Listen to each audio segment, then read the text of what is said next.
9 a.m. Madison TV ready to go? All right. All right, it's 9 a.m. I'm going to call to order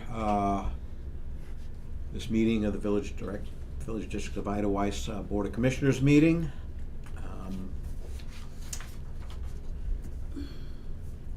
All right, so the first thing we'll do is we'll review the agenda. I'll make a motion that we review the agenda. Second. Does anybody have any need for altering it or need for a non-public afterwards? Yeah, the non-agenda item is a non-public. Thank you, Nancy. Okay. What's going on? All right, so with that one amendment that we have a non-public meeting Mm-hmm. to go into. Anything else? All in favor? Aye. Aye. 3-0. All right. Next, we'll review the minutes from last week. Meeting was held 1 week ago today on Wednesday, March 11th. Make a motion that we review the minutes. Second. All right, let's discussion. I've got a few minor things. Okay, I didn't have anything. Okay. On page 2 under DPW report, Mm-hmm. bullet item 2, crew has been reviewing the culvert. I think they've been reviewing plural, so culverts, been reviewing the culverts Gotcha. around the district, because then it goes into plural later in another Yep. sentence. And then on the very last page, near and dear to my heart, item 12, Yeah. my name is Wooda, not Wood. Okay, sorry. That's okay. Happens all the time. And I correct everybody all the time. All right, Mark, do you have any, okay. So with those amendments, all in favor? Aye. Aye, 3-0. All right, with that, we'll go review the operations and the water manifest. So the operations manifest totaled $3,810.15. The lion's share of that was for Eversource electricity. having to do- Need a motion before we start Oh, discussion? okay. Right. I make a motion that we discuss the operations and water manifests. Second for the operations. Oh, we gotta do those separately? Yeah. Bummer. All right. Try to compress No. things. Okay, so for discussion, like I said, nothing really stands out to me on the operations other than water. It was a $1,041.97 electricity for our water system. The Dodge Ram had parts, rubber edges, nuts, bolts, locks, $606. Fuel, of course, which what's a gallon of diesel going for these days? I haven't even looked at the pump recently. I'm not sure. I think it's about $4 now. A little over 4, yeah. Even for the over, yesterday. Yeah. You Okay. can't see every day it goes up, so I don't know what it was last week. I know, it's nuts. So that's $738.35. Other than that, everything's sort of small stuff. All right. All in favor? Aye. Aye.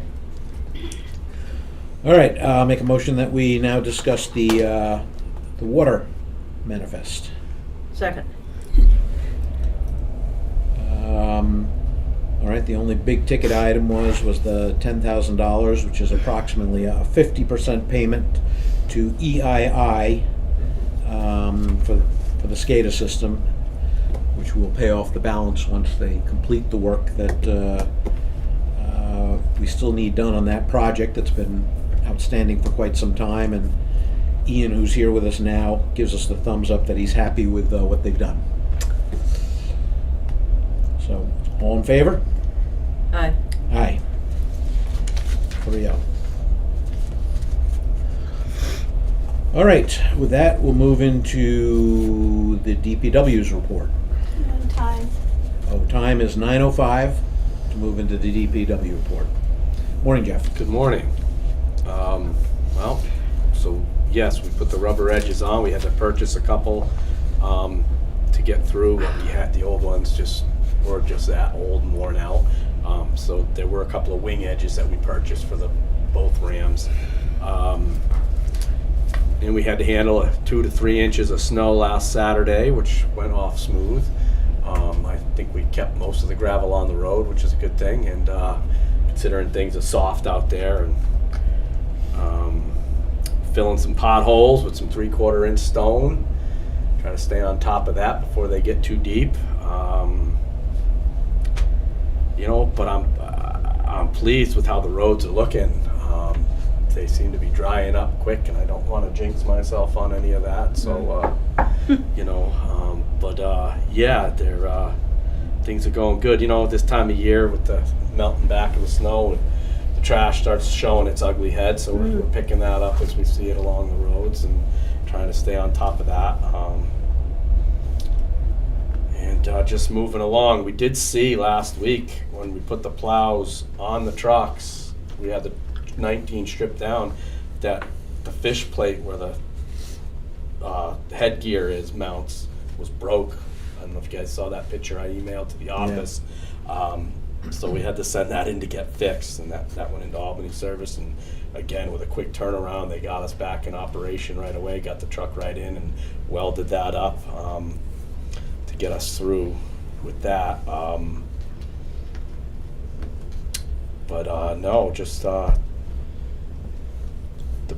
The culverts are all looking good. They're all flowing the way they should. Obviously, we got some we know we need to change and things, but no issues with sinkholes or anything like that. So things are looking good on our end out there.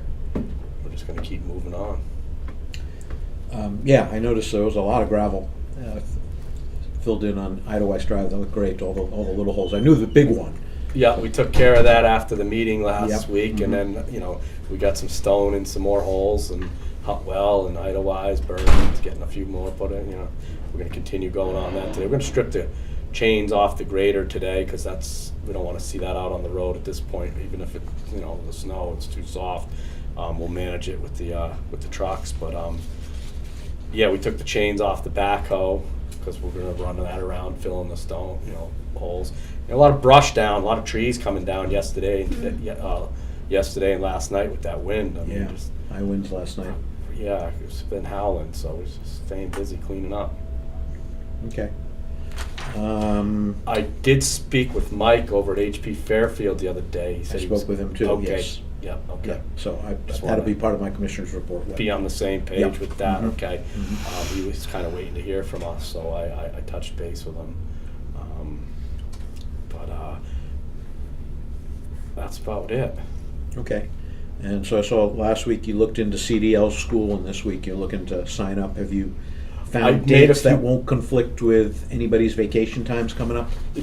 Yeah, no, I haven't done anything like that. I have made a few calls, and I'm getting some ideas on how some of these schools work.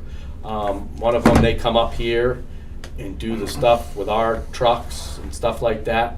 Another one I called, we go down there and use their trucks to do it, which I think is going to work out a little better at this point. Yeah. But I'm going to call, I guess there's another school up in Berlin, White Mountain Community College has a course for a 5-week, I think 4 or 5 week for the CDLB that I'm going to check into and see what that costs and stuff. So I've got a few on the table right now that I'm kind of working, but it should all work out pretty well.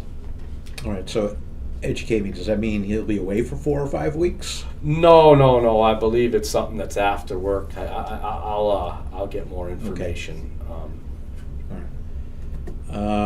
Just because there's a lot coming up this summer, and that's another thing we need to fit in. Well, that's why I'd like to move on this sooner than later Yes. to get it done. So That makes sense. All right. yeah. All right. So you're still getting together the details. Yeah, and- yeah. Okay. All right. Anybody have any questions for Jeff? Yes, Mark. 54 Eidelweiss Drive where that pothole was. Yeah. If you remember, Tony said last year if the taxpayers only knew how much it cost to fix these things on these driveways that come down into the road, And the commissioners went to that house several times with the DPW when the driveway was being put in to emphasize that that driveway couldn't do that to the road Right. when they finished it. And that was a pretty deep one. There were Yeah. a lot of people that were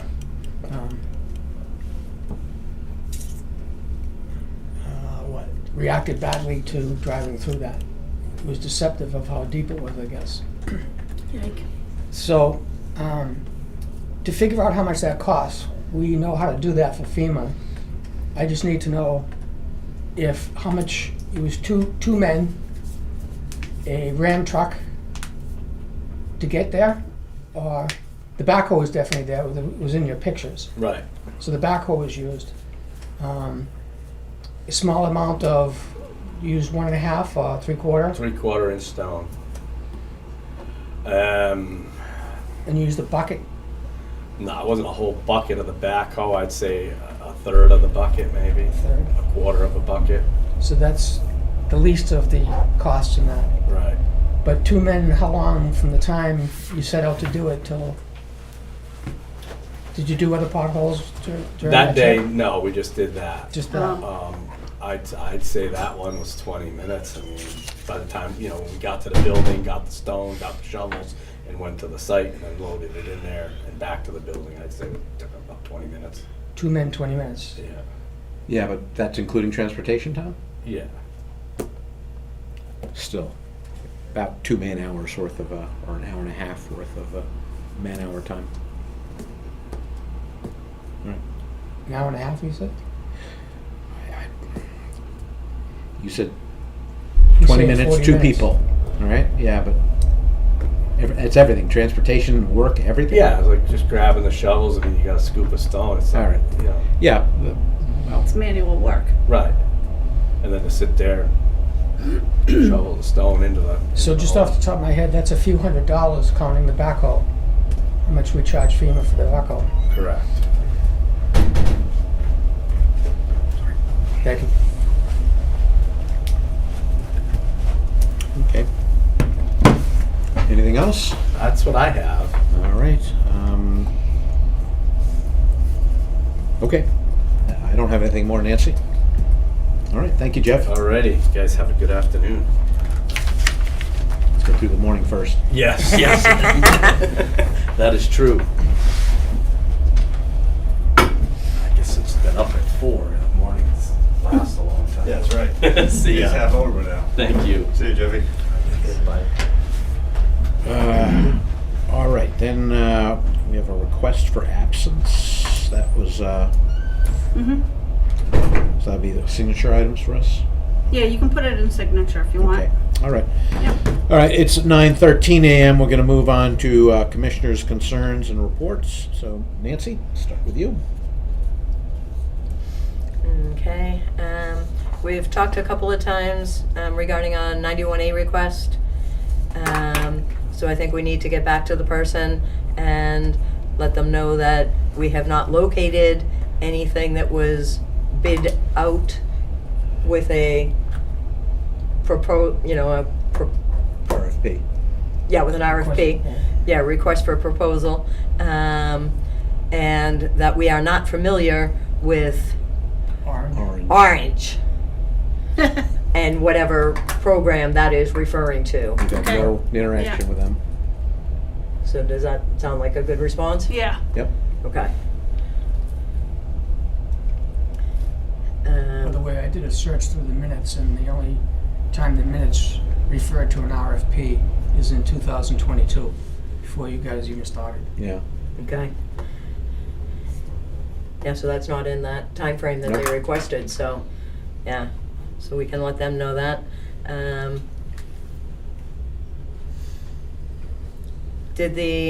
Updated the wording for the pond level ordinance and the water ordinance, and we'll get to those under signature items.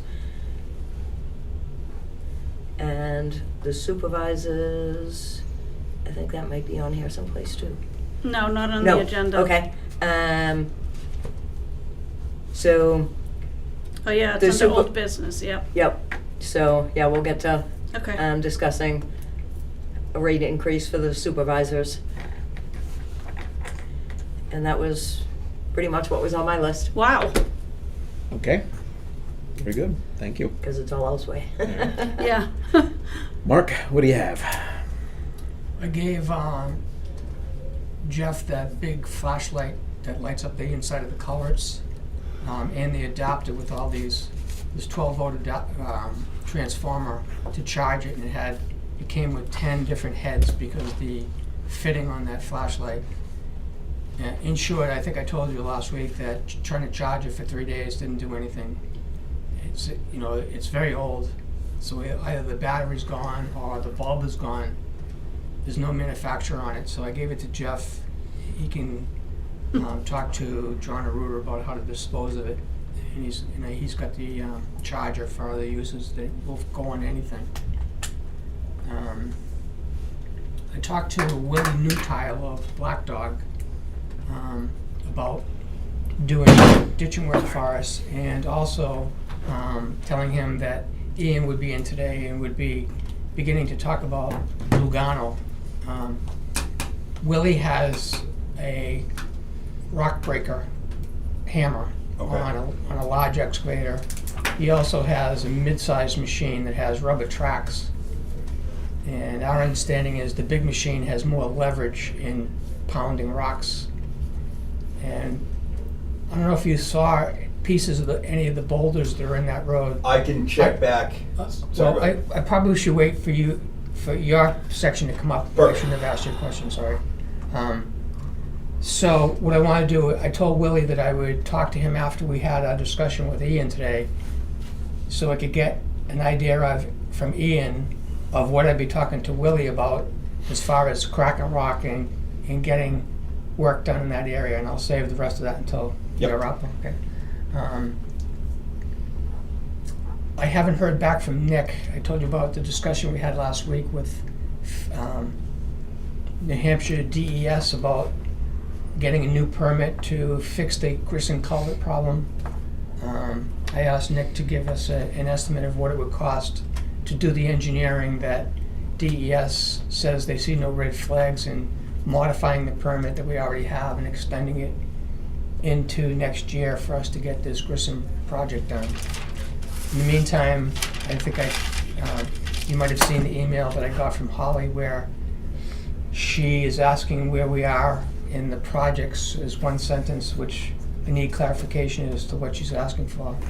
But she also modified the request for reimbursement that I've already done and got paid for. She said that she realized that I wasn't told that the rates on the equipment that FEMA pays across the country, it's a big table of everything from renting helicopters to buying ambulances, big disasters. Their rates went up.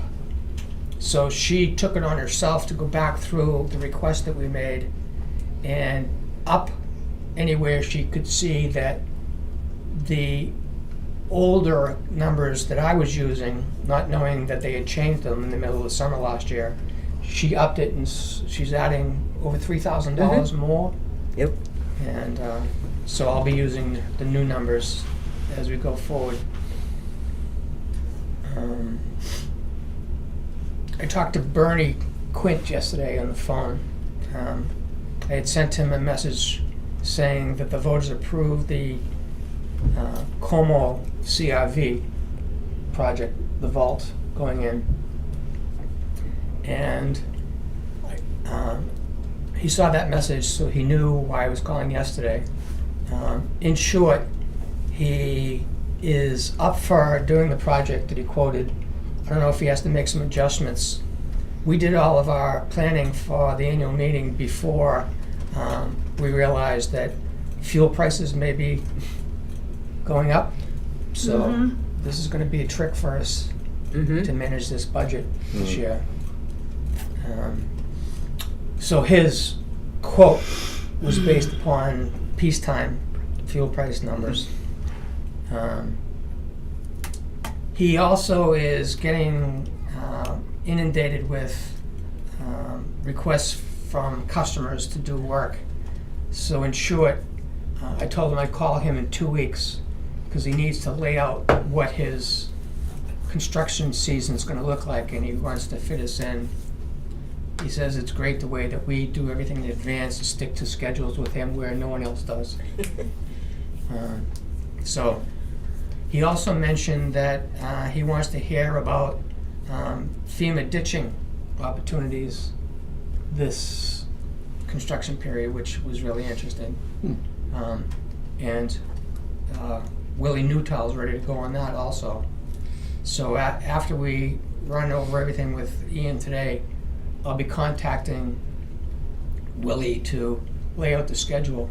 I'm thinking about the way to manage all these projects this year is to create an Excel spreadsheet. There are templates that are free with Excel for managing projects or running calendars. I don't know how elaborate it has to be. We're not inventing multiprocessor chips here. We're just trying to get some roads ditched. And Right. so I'm thinking that we could run it, instead of a whiteboard in the garage or somewhere in the village that the DPW can look at, that we run it through a shared Excel spreadsheet where the board can look at it anytime. It can be updated and everybody can see the updates. And the DPW can get printouts from the office anytime they want to get a fresh copy if they know things have changed. Because these program evaluation, reevaluation technique, PERT they call it. There's several different names for the types of processes that you go through of adjusting a plan based on events that were beyond your control. In our game, it's mainly weather. It's also equipment failures and personnel that have things come up in their lives where they can't get in. The thing I can load into it right now is that we've gotten vacation time from Andy and Jeff and other days off that they know they're going to need. And now there's the training when we get that in there. We have to lay that all in and then fit the contractors in there. And when our guys have to be working with contractors, other things they have to do, like getting the rafts out of the water, and there's going to be a longer time needed, I guess, because you want to do some maintenance on the rafts We'll do that on our own in advance, in the water before they go out. before they, I thought you might want to put a top under them.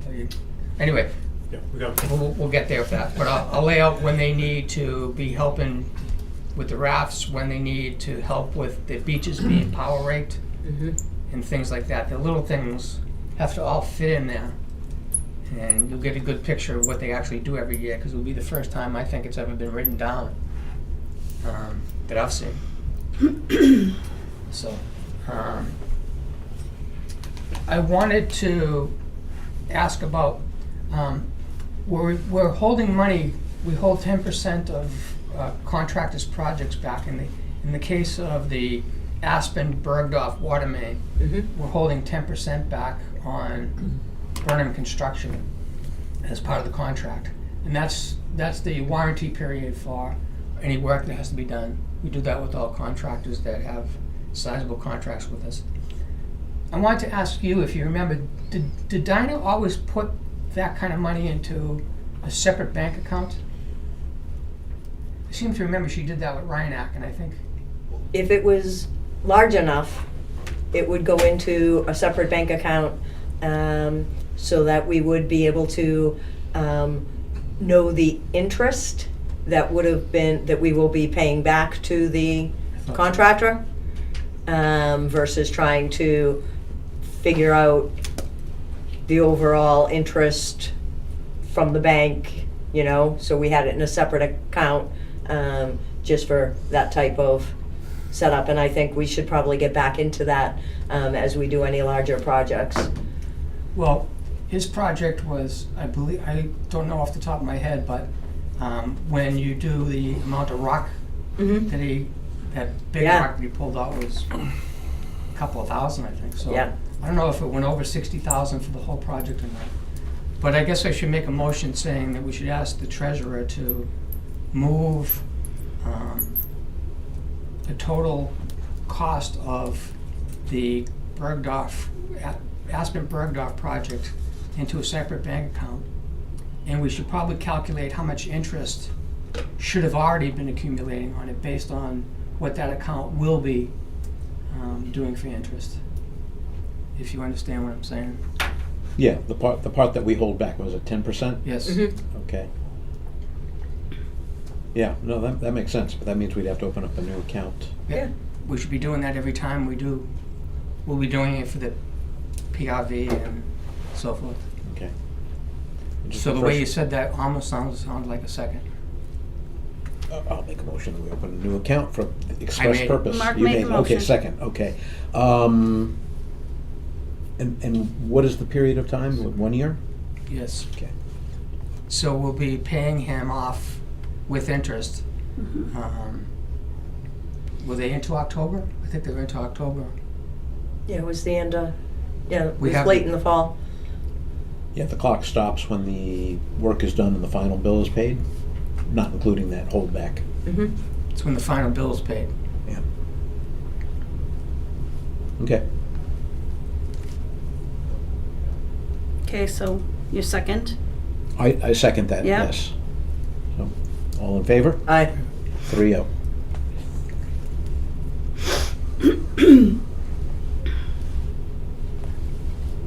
The rest of my list are topics to be discussed with Ian. Okay. So I'll move on to my report, if that's okay. All right, so last Friday, I was contacted by Mike at HP Fairfield, wondering how the vote went. So I was happy to report to him that the voters approved the purchase of the Western Star and the Dodge Ram 5500. So he said, and then I said I'd call him, talk to him on Monday. So, you know, he's eager to get the quotes that he sent us signed by us.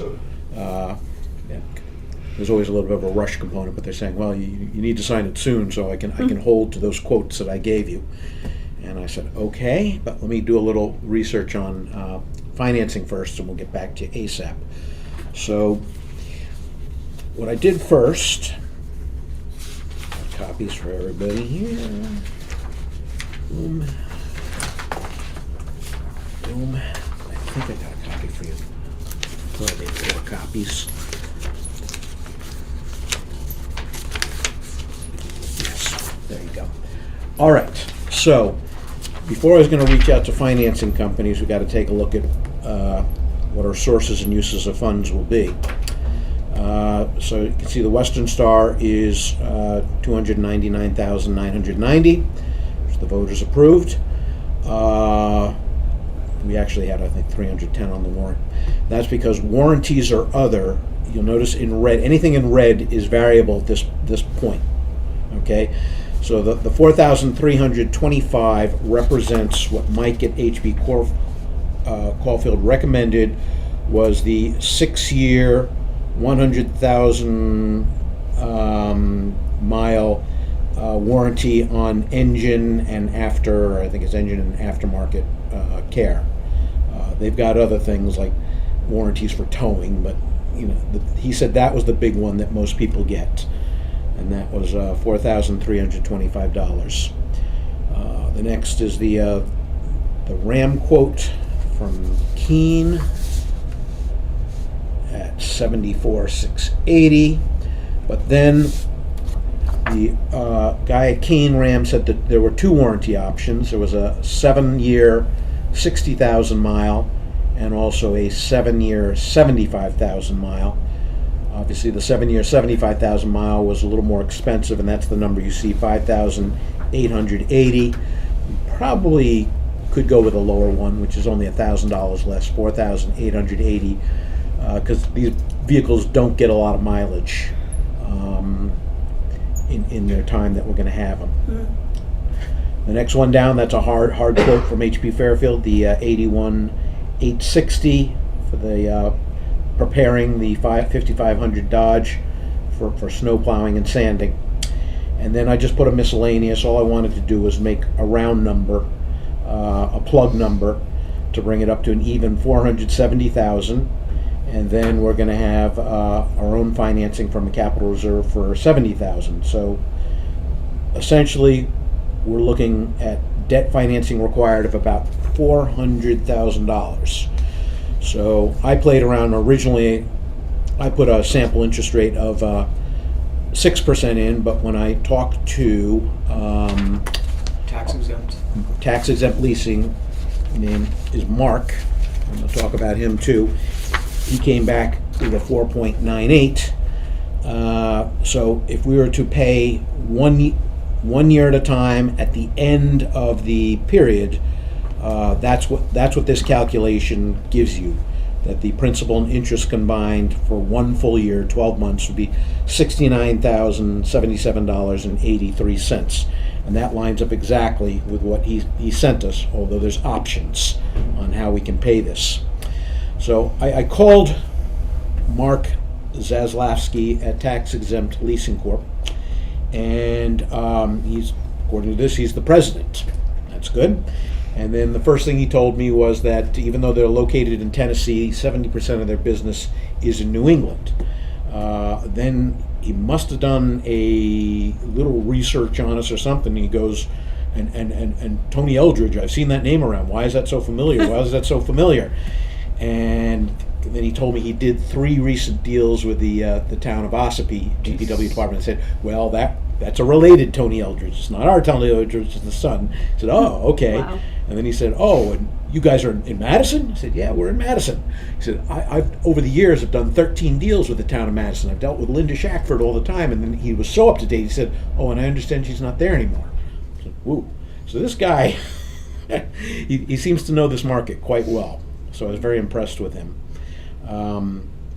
So he sent us this quote I sent. So made printouts for everybody. Tie in with the Excel spreadsheet I did, and you can see where he gave us some options that if we did a semi-annual payment, it would be first payment due at lease signing, then it would be $33,360.25.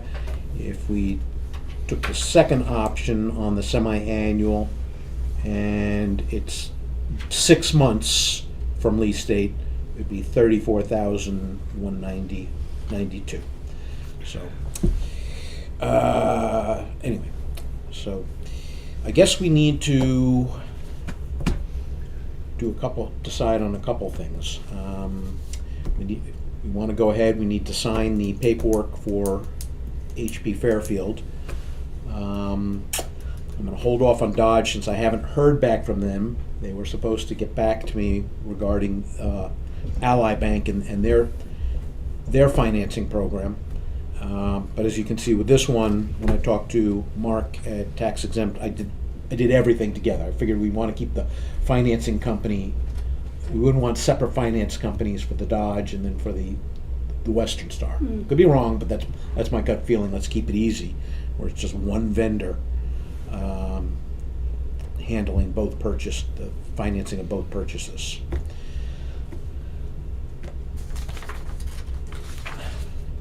So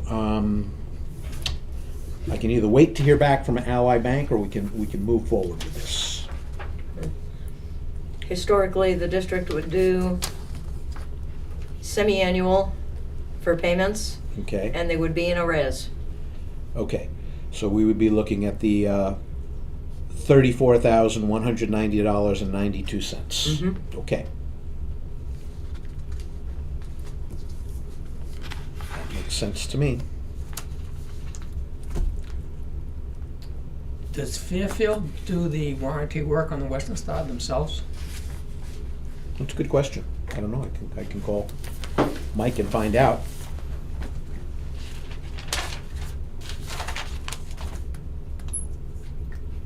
I mean, They're quoting the warranty, aren't they? Or were you just figuring? I mean, when Tony, Jeff, and I went down there, they've got a huge garage, and they had multiple trucks in there that they were working on. But most of what I saw was just outfitting them with That's what the they do. accessories. That's Yes. their main business. So I can't say. I'll have to call and find out.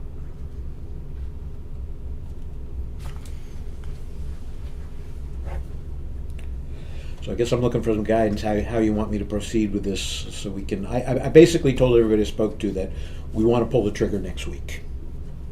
One way or the other, we need to move on this next week.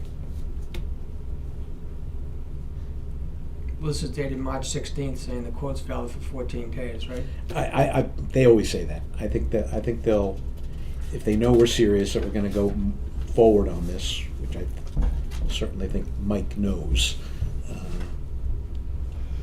I think we'll be granted some leeway.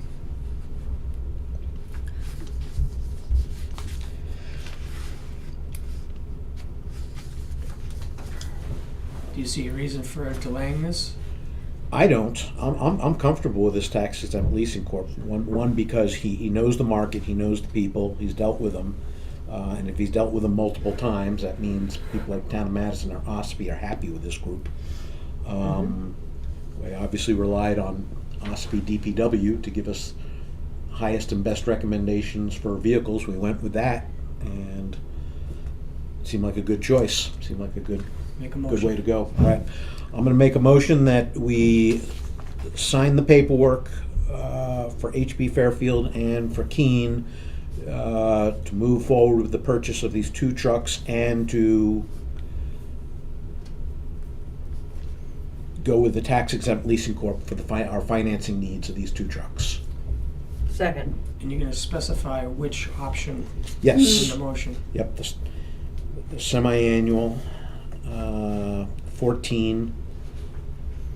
First payment due 6 months from lease date.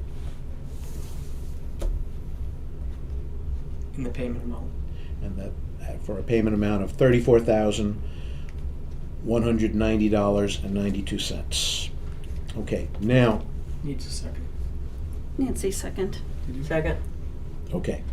So now I need to bring up the next point in this that was somewhat unclear, because it could go a couple different ways, is I got back in touch with Mark and I said, Mark, oh, by the way, there's a possibility we're gonna get some. Do you want us to vote on the motion, or are you changing the subject? or- No, oh, okay, yeah, let's vote on the motion. Aye. Aye. Okay. Thank you for pulling me back there. Mhm. Okay. Now make another motion on the discussion. Do I need to make a motion? I just need to Kind of discuss it. focuses the discussion. Okay. All right, I'm going to make a motion that we discuss the contingency if we get monies from the Granite State Clean Fleet. Second. All in favor? Or We'll discussion discuss it, first? yes. Okay. We'll discuss it. All right. So 3-0 on that. Okay. I let Mark know that there was a possibility that down the road, maybe as soon as toward the end of this year, we just don't know, we could get up to 80% of the purchase price of the Western Star reimbursed. And how would that work? And he said, very rarely do companies like his rewrite the entire financing agreement so that you're going into a whole new finance agreement. So that like that money would be like a new down payment, like our $70,000 initially will be. He said, in general, there is if you want to use that money immediately, there probably would be some sort of prepayment penalty. The exact amount was like 1% of the total purchase price. He said what he's seen other groups do is, they when they get grant monies, they set that aside into basically a lockbox and use that specifically for future payments on a loan agreement like this. So I guess at this juncture, it's an unknown which way it would go, because we don't even know if we are going to get money from the Granite State Clean Fleet program. We're hoping, we just don't know. So I think that's one of those, we'll cross that bridge when we come to it and work with tax exempt as to what works best for everybody.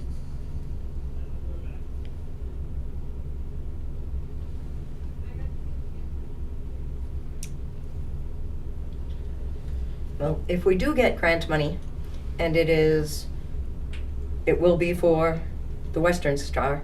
The only thing we will be able to use that money on is reducing Yes. the loan Right. of the Western side, Western Star. Are these two separate agreements that we're signing with Tax Exempt Incorporated? One for the RAM and one for the Western Star? Right now, it's all one big agreement. If you want me to go back to him and say, can we break it into two? Then Nancy's getting it, Mm. what complexities fall out of that? When one of them wants to get paid off and the other one doesn't. Right. So we need to see what the language of these things look like, I think. All right, so I think I'm hearing I need to go back to Mark and ask for two separate financing agreements. Yeah. So we can keep them segregated in our books, especially. Yes. Okay. Yeah, because it's two separate trucks that are being Yeah. purchased Right, okay. with two different warrant articles. Yes. So, yeah, Okay. we should, the financing should definitely No, be, Not a problem. Yeah. I'll get back to him immediately. My guess is the structure will be identical, other than it'll be two separate, because He the hasn't shown you amounts are what the these same. agreements look like, right? What's that? He hasn't actually sent you a draft agreement to see what the terms are? No, this is all I've gotten, what I sent you right there. I don't know if- Do we do legal review on those? Typically. typically. So I think we want to get copies of those and Okay. send them off to Freiberg. Contact. Have him pick them up on his way over. Okay, Z for two separate agreements. Okay. But I'll tell them in principle, we made a motion and approved going with Tax Exempt Leasing Corp. For our financing needs. All we need now is for each individual vehicle and a contract. Mm. Okay.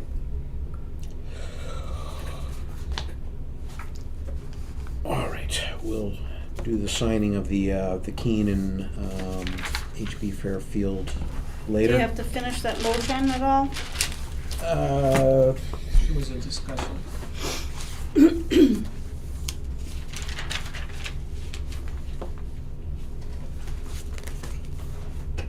I don't know. It was basically vote? informing you what Right. I knew. We if voted to have a discussion, you had the Yes. discussion, you Okay. didn't make a motion for anything new, you're taking it as a task to get those two things done that you Yeah. mentioned. Right. Okay. All right. Then I got one last thing. I got a call from a homeowner on Monday because he tried calling the office, but you were on vacation, and it was unclear whether he left a message on. I think he did, but I explained to him after I heard what he needed, and this has to do with you, is, there's options on the call-in system, and one is for the water system, but. Yeah, I but said, it I wasn't said an technically, I know, emergency. I did tell him that. I Yeah. said it's not an emergency, and I told him that we would get a work order out for 59 Oak Ridge they have a plumber coming in doing work on a specific date. I'll send the details. It's on the 31st of March, so there's time. He just needs his cutoff done in the 30th. morning, Yep. early in the morning, Perfect. so that the plumber can come in and do his thing, and then when they're finished, the plumber can call you and you can go back and Check it out, okay, turn it on. very good. All right, that's all I have. All right, where is so at 9:44? Let's move into water system with our Simply Water operator Ian Hayes here with us. So Mark sent you a list of things we were going to do. He did. There's several different areas we need to. All expected. Yeah, So that's just good. a little heads up so we never want. Yeah, no, I appreciate that. We never That's want to hit actually that nice. line. I guess we should start with Lugano. It's probably the most complex one there.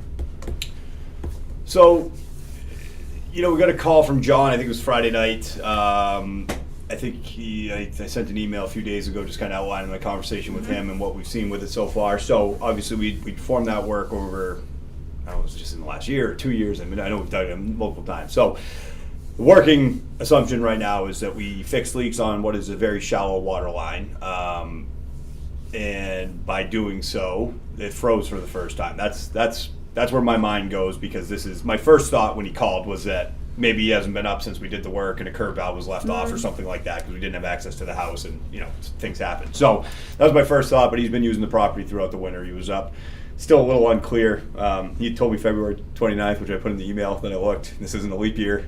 So there is no February 29th. So my guy thought it was January 29th. I don't know. There's a little discrepancy on the most recent date before this one that he was up that would kind of change my brain. The likelihood of a freeze up on, you know, from February 29th to now versus, February 28th to now, or for, like, you know, January 29th to now. Either way, it was abrupt. Yes, go ahead. You think it's the main or the service No, line? the service line. So it's his line. Well, again, You this don't is know which side of that the this is curb's that on, very so- funky thing that we have down there, which we have this very long, you know, district-owned service line running from Eidelweiss Drive all the way up to Lugano, which is completely atypical, which is why we started looking at tying into Lugano, because we don't typically own more than 10 to 20 feet of service line from the water main to the edge of the property. In this case, we own a service line that goes from the water main all the way up to that curb valve. Do you believe he has a bleeder on his end? House, no. Nothing that we saw, nothing that would indicate that. When I reference like a bleeder, if I put that, I think I might have said something similar to that in the email.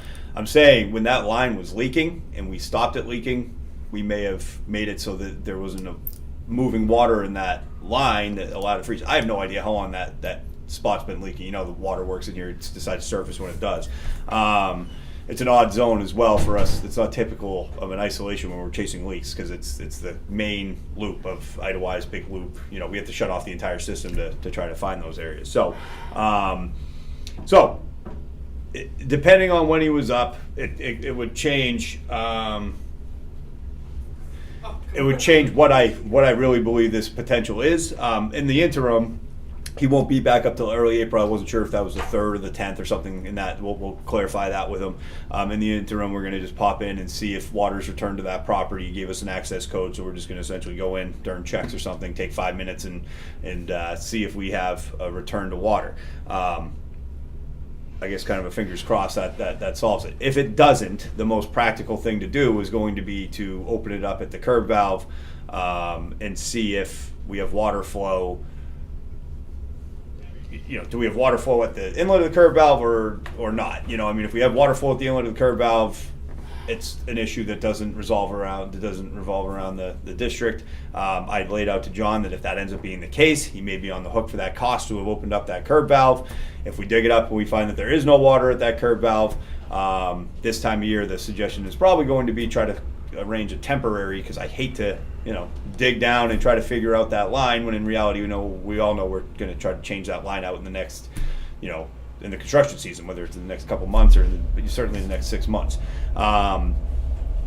So kind of left open-ended at the moment. I think we got to see if water returns, if this was a freeze up, whether it be on our end or their end, doesn't really, I guess what it matters to you guys is obviously the cost falls on the district if it's on our end, or it falls on the homeowner if it's on their end, which we'll talk to John and see what, I mean, my assumption is frost should be lifted by the beginning of April, certainly from even down 3.5, 4 feet deep. Of course, it's gotten, you know, back down to 20s at night, and we're probably driving frost back down through the wet dirt. But it's going to be weak frost. It's not going to be that solid, you know, that mid-January, February frost. Things are going to open up very quickly at this point. So, and we're in kind of a holding pattern for the next week or two. We're going to be putting eyes on it. I guess if we were to make a decision, of course, we'll keep you guys in the loop on whatever we find for information, but that's the best that I could come up with for a next step, is to open it up at the curb valve. If we don't see water return to that property, it's going to be opening it up there and seeing what we got. We would thaw the line down, which of course is a unideal situation because it's a very steep downhill pitch, which doesn't lend itself very well to thawing. I guess we could open it up down. You know, if we do end up determining that it is a frozen line or something, we could try to open it up lower so that the water drains as we're trying to thaw it, which is a much better situation. But we'll make those decisions as we get there and see what we're into. Like I said, outside of that, it would be trying to run a temp line between properties or something in the interim. So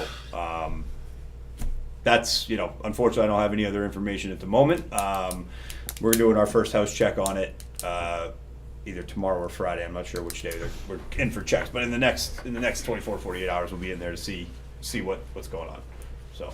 Okay, when we were discussing Lugano last week, this problem hadn't even presented itself. We were course. in the terms of the road work. we Right, wanna it was do, already a so- conversation yes. that was on the table, and as John noted, I think I said in the email, I think he said that he came in and might have met you guys already, and or maybe he was just at the meeting and then maybe didn't talk to you guys, I don't know, but he said he was in a meeting that In he. November. Yeah. Okay, and that he was aware that we were gonna be doing work on his, near his property, and I think it was mentioned, like, don't be surprised if all of a sudden you see a big tractor out there, an excavator or something digging the line, we're gonna be redoing that service line.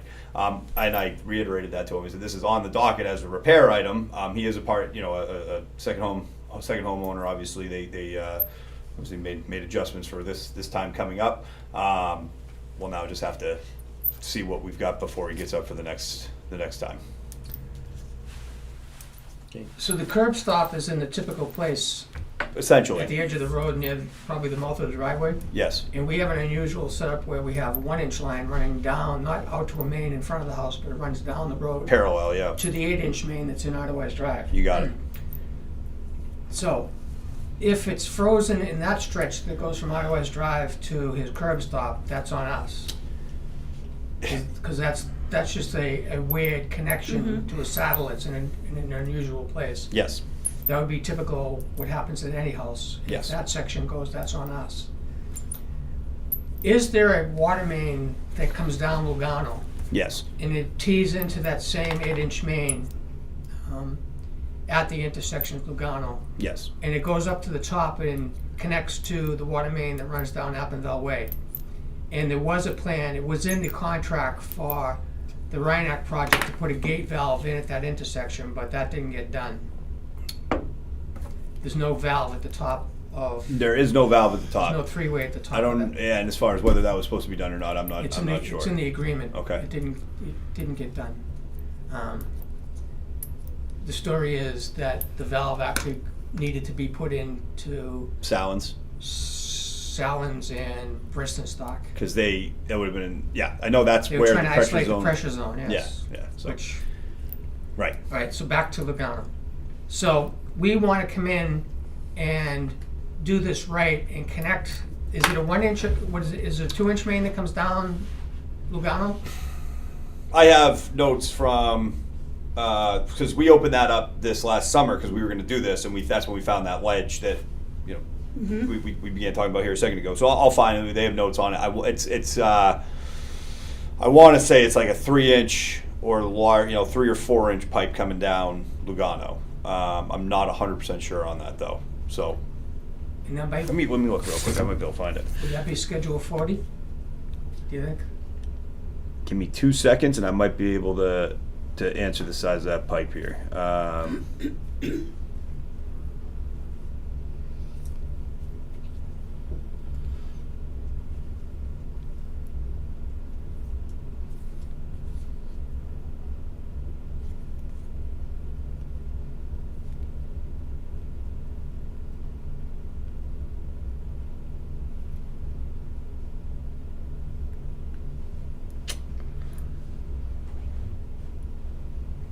I'm not seeing right off the top here, Mark. Give me maybe before I even leave today, I'll just kind of poke into it, see if I can find it. But I know we have pictures of it and sizes on that main. I didn't bring that info with me. So, but I know when they opened it up this summer, they documented all that. So We want to come back in there. You're going to try to get water to this house by digging that up within the next few weeks? potentially, I mean Before it comes up in April. So that's a decision for you. Yeah, I mean, I guess that would be the norm, right? I mean, so if it falls on us and it's keeping them from having water, then that would be what we would typically do. How we go about that in fashion, I mean, a lot of the time, like if this was falling on their end and we were able to isolate the curb valve, we would probably talk to a homeowner that's adjacent to see if they would be willing to like outside spigot to outside spigot get connected, especially this time of year where we're not as concerned about, or certainly come in April when before he gets up, we could probably run just a temp line without a bleeder or anything, just connect the two properties with a 100-foot coil of pipe and say, hey, it's going to run like that for the next month until things dry up, and then we'll figure out, cutting into Lugano. They have no direct abutters on that side of the road. there's somebody on, there's a 6 Lugano, so I guess I say 100 foot. I mean, you're probably talking, I don't know how far away you're talking, but I mean a 200 foot There coil. are empty lots between him and the two houses that are close to him. Because the other corner is up, I mean, you're up at the Appenvale Lugano Top of corner, it. but it's just woods. I mean, assuming we could get that connection, and if you guys are even open to us doing something like that, or if the homeowners are open to us doing something like that, because that's the most cost effective by far. You know, we'd have that in an hour and probably $200 in material or something. So we'd start at the curb stop, digging down to see whether it's frozen before the curb stop or after the curb stop. If it's after the curb stop, it's his problem. It would be his issue, yes. We're not digging the road up. Right. And hopefully the curb stop is away from the road. It's at least on, I think he's got a culvert in his driveway, and it's on the house side of that culvert. So, but it's like under at the culvert, you know, it's a terrible location. Oh. So then the question is, if we dig it down and find out that the bizarre service line that comes up from Appenvale Way is the freezing problem, do you just defrost that and then we have to come back and fix the problem, connecting it to the main that's already there, or should we try to do it and At get the it same done? time, my heavy suggestion would be wait until, you know, it's more applicable dig conditions. So you're thinking if it's our problem, then we're running the service line down We from wouldn't. another house? That would be our go-to. Yes.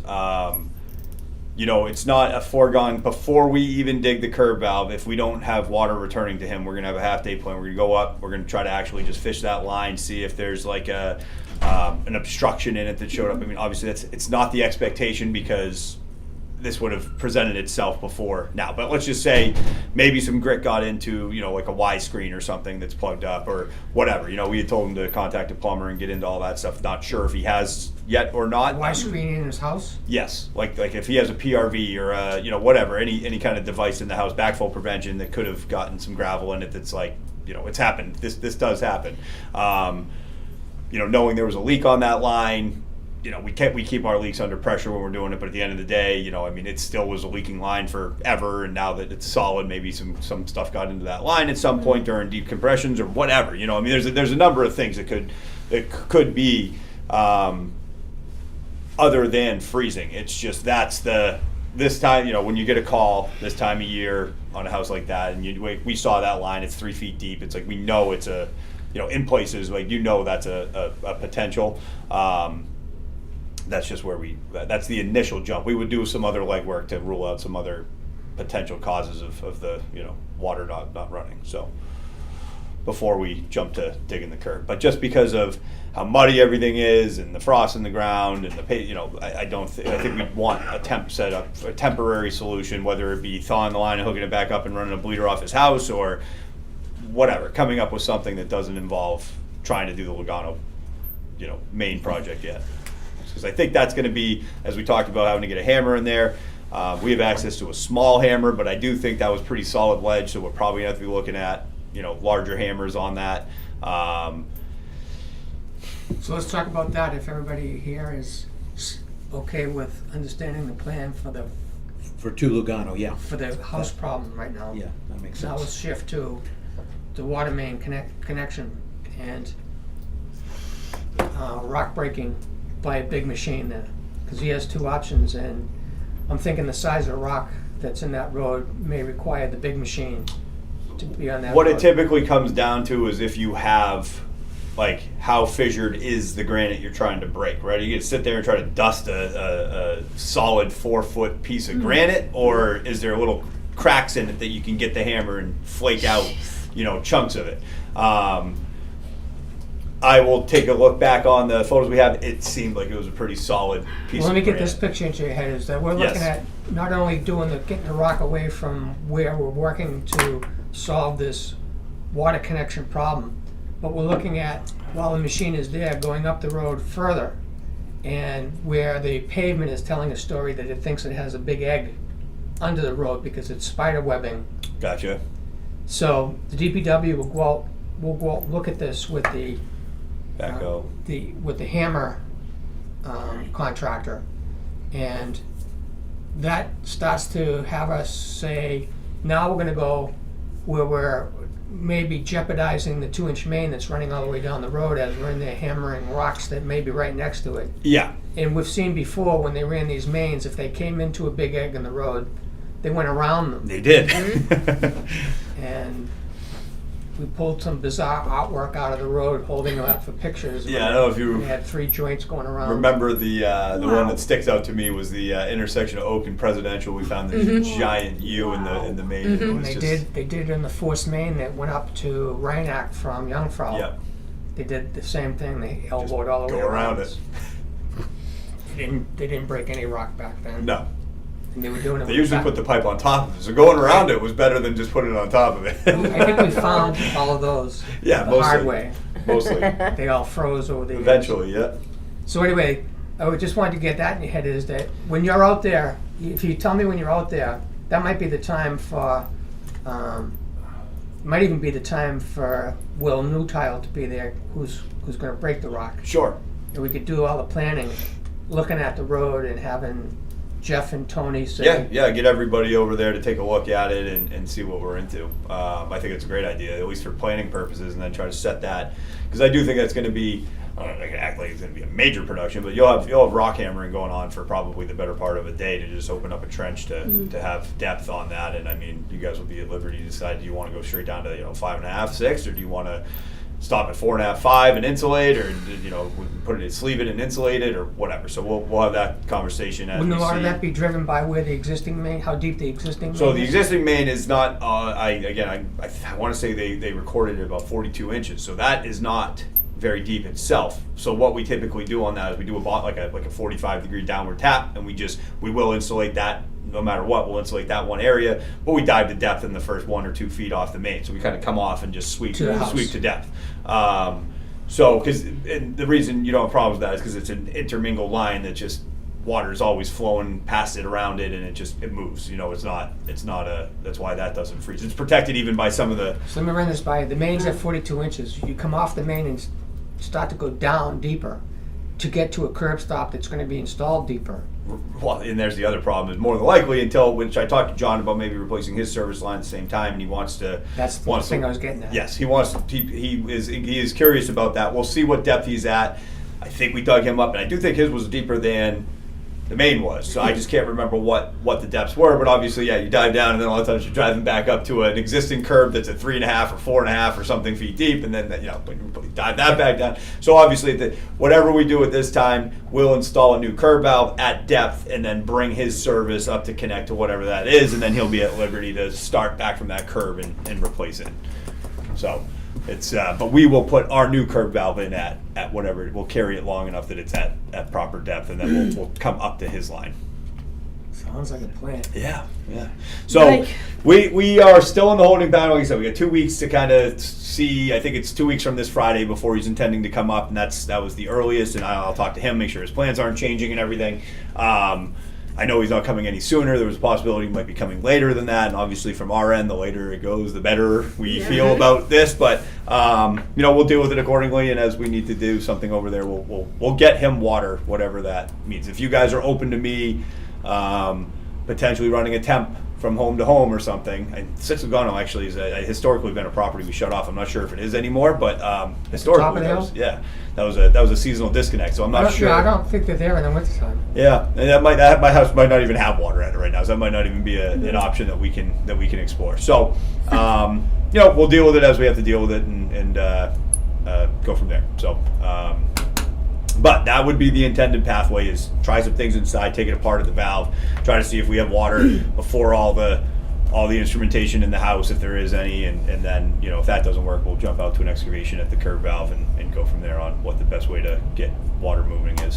So even if we got to just track down the road to where we did the repair and connect to that and run it temporarily up or whatever, it's like it's intended to be a day job, at worst a day job. So whether we can thaw it or just run a temp line or whatever, we'll figure it out, and knowing that's all going to be coming out at some point. So okay. Next subject. Okay, well, we got several There's subjects. 1 out of 7, so here we go. Now, we need to discuss the SCADA, Summit Pump House, Muddy Beach, and Lead Line. You pick whichever one you want to do next. Skater. Yeah, let's go SCADA. Okay. You guys, are we including the Jungfrau issue in the SCADA conversation? You're talking SCADA computer historical data. So we voted to send EEI a check for, we've been holding a check for 20,000 and change. Yes. For the total cost of upgrading the SCADA system, hardware and software. Enough time passed where they started to do some work. The way I left it with Aaron was, it was only a problem with the historical data going back further than, and that was an illusion that it went back 24 months. It didn't even go back that far. There's gaps. It was Yes. just the dates. The dates it was showing were a misrepresentation of what was really going on. So he now says that he's talked to software support with General Electric, and he has a higher level workaround where he's going to be able to let you get access to all the data. And he said that once you saw that you had access to all the historical data that we had in the system before the upgrade, and gave it the thumbs up, then we would pay. Yep. In the interim, it came up during the Jungfrau problem that you saw alarm points Yes. that weren't triggering when they should have because you forced an alarm situation and then you didn't see the alarm, so you knew that it wasn't set up correctly. Sure. So from that, I had to decide whether you were saying that there were alarm points in the old system that were working, and when the new system got put in place, those alarm points weren't being sensed. I don't believe that's the case. I think this was something that just got missed on the original programming of this setup. It was never there. I don't believe it was ever there. It just doesn't come up that frequent that it would show itself.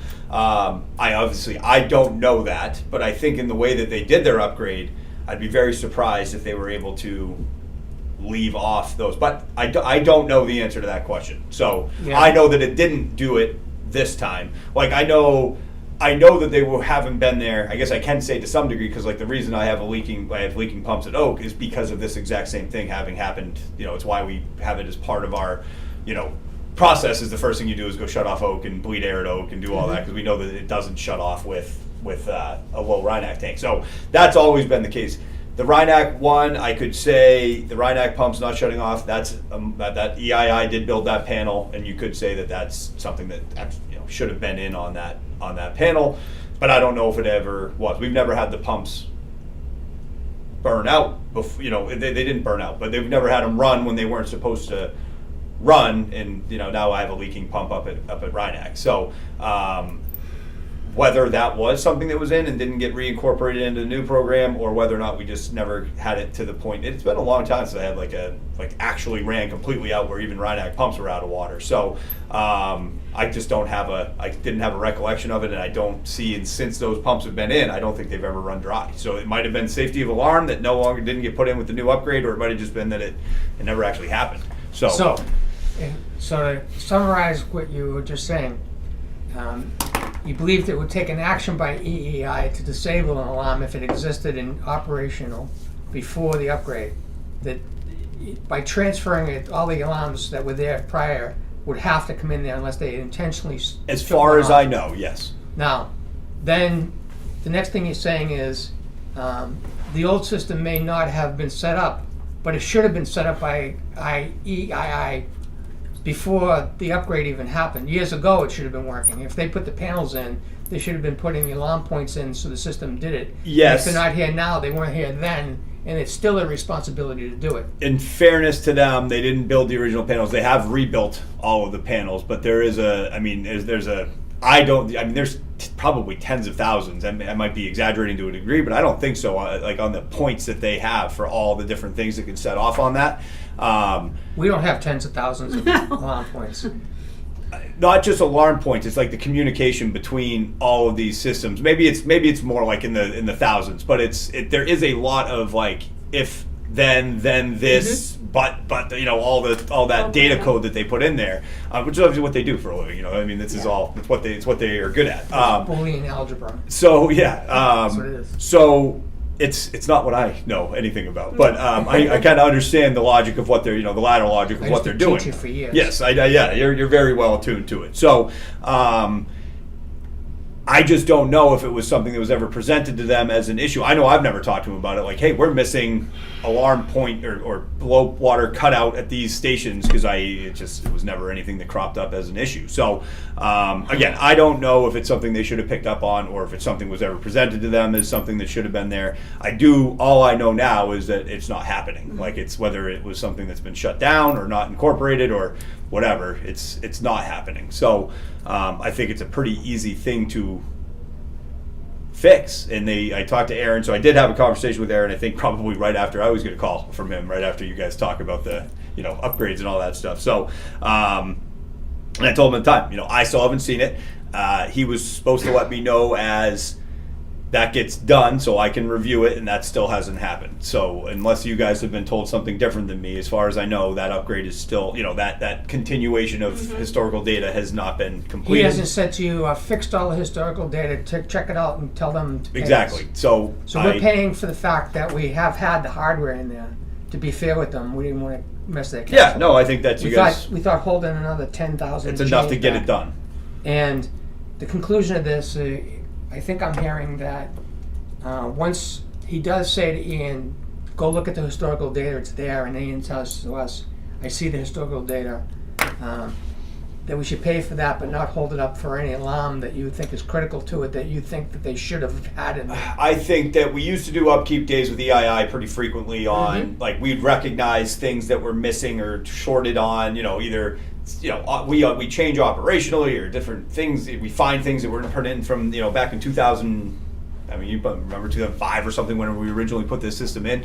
And we don't do that anymore. And so, this might have been something that might have got picked up in that net if we were still having them come in on upkeep or something. I'm not even actually really saying we should be doing that. I do know that we need to have some SCADA update from from somebody from time to time. But no, I would not consider, I still don't know why those alarms weren't calling out, neither did Aaron. He didn't know why we didn't get, because we did get an alarm 2 days previous, we didn't get the alarm that day. I have no idea why, but as you guys saw when I restarted the program, everything just, all of the alarms, we weren't getting any alarms until we reset stuff, and then all of a sudden we got like every alarm under the sun, obviously, because the whole system was down. So we don't know, because we had reacted to that original Jungfrau pump failure 2 days previous, and it ran for another 24 hours or so, and then it kicked out again, and we weren't aware of that next ground fault. It never set off any alarm. So I think he was still trying to figure out what had happened. You may even remember, Nancy, from the days in the office on the Win 911 that we did have to reset that from time to time, because a similar thing would happen. It hasn't even crossed my mind in a long time, but right. It just would need a hard reset to kind of, I don't know how and why that stuff works the way it does, but it would get kind of bogged down. So whether or not it was just locked up and it didn't report out, or if there was something paused out, I don't know. But it's obviously we didn't get the alarms, and the downside of that is we had all these, we had the system run out, we had some pumps run down. Luckily, none of the pumps burned out. They're just, I've got leaking packing joints now, which is not the end of the world, but not what you necessarily want. That's so not ideal. I think we put about $320,000 into this SCADA system over time.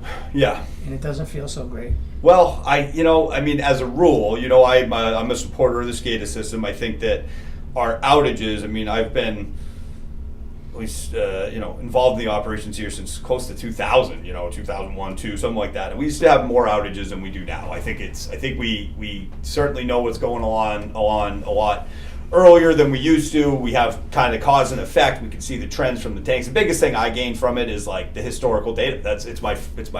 It's the thing that when I have an issue going on, I can have a pretty clear idea as to whether or not there's a giant water main break that drew the system without water in an hour and a half, or if it's just elongated like what happened here, where it's like over 36 hours. I just didn't move any water. It's like I know what I'm not chasing my tail as much to figure out where to start fixing the problem. So while I totally understand, a lot of money has been put into this, I do think it's an asset that has been, as a rule, a great thing.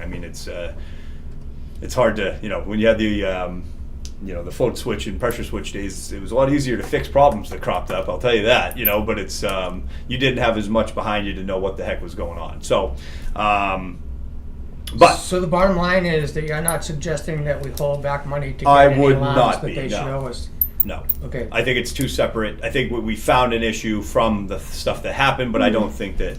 So if we want these Part of it. alarms to be verified or put in place for the first time, we'll be paying for it. And getting them to do it may be harder than getting them to finish the upgrade, holding back 20,000. But that's not something we can do a lot about. Sure. So you okay with that conversation? Is that once Ian says that he sees the historical data, we're releasing the balance of what we owe? Mm-hmm. I'm reasonably comfortable, but it's still, I doubt in my mind that one, did all the alarms that existed with the old system, have they migrated to the new system? Are they And all in place? the tough part is I would have a near impossible time of telling you guys that. There is a lot of communication, and I mean I could go through each alarm, we could go through a process, we could take a half day up here and go station by station for an hour or so and try to set off every known alarm by, we can drain the transducers out. We can force 90, I mean, in the top of my head, I could say we could probably force 95% of the alarms, temp alarms and tank levels and pump failures. And, we can force a lot of the alarms. So if you want me to go through and try to do that, we could, but It I only think. makes business sense if we could get the company to do something about it after we've spent the money with you to find the problem. Sure. Right. So we do have, and with the SCADA logic you guys use, I'm not, again, I don't take this the wrong way. I'm not suggesting we move on from EII, but there are other programming companies out there that we can talk to on this stuff. I mean, I would say maybe I reach out to Aaron, or if you guys want to handle it from this end or whatnot, we reach out to Aaron, schedule it as a separate repair item to get these alarms in, and maybe we can get that and have them in the off same time and kind of get both things, even though we're not holding the money for it, try to get it done before they finish this migration. And almost but like we don't know where we stand now, right now, with with what alarms are actually in place. the only That- two that I'm talking about that I know that didn't end up popping up as an issue. I mean, if we want to get kind of deeper on this, we have a lot of unacknowledged, general alarms that we've never been able to figure out what the heck they're talking about. DPW and Summit seem to be the two that will just have there's an alarm that I have there is no alarm. I have nothing that's actually wrong down in the stations. So those will pop up from time to time. They stay active. If you want to look at the alarm list right now, they're probably there, and they've been there. Let me ask a stupid question.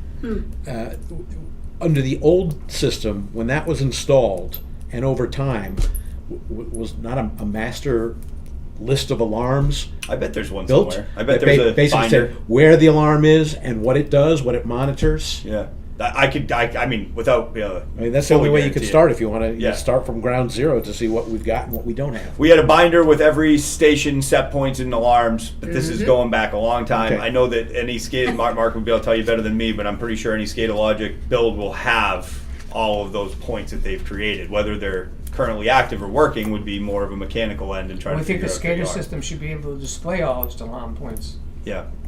Yeah, that's true too. Yeah, display it and what the status is. Just as a side note, on the 17th, which is Tuesday, This yesterday.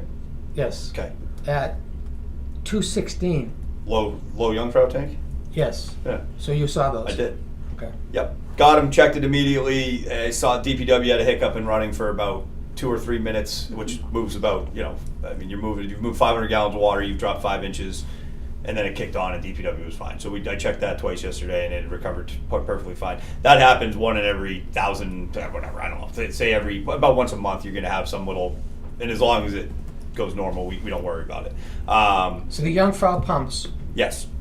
you thought that they were very sick a while ago, but they still seem to be in So place. there's a ground fault that still exists on one of the 2 pumps. So we're running on one pump that we have it's the newer of the 2 pumps. So when I rebuilt Rhinex Jungfrau Station, I don't know, it's about 12, 13 years ago at this point, one of the 2 pumps was already there. I don't know how old exactly it is. It has been the workhorse pump out of the 2.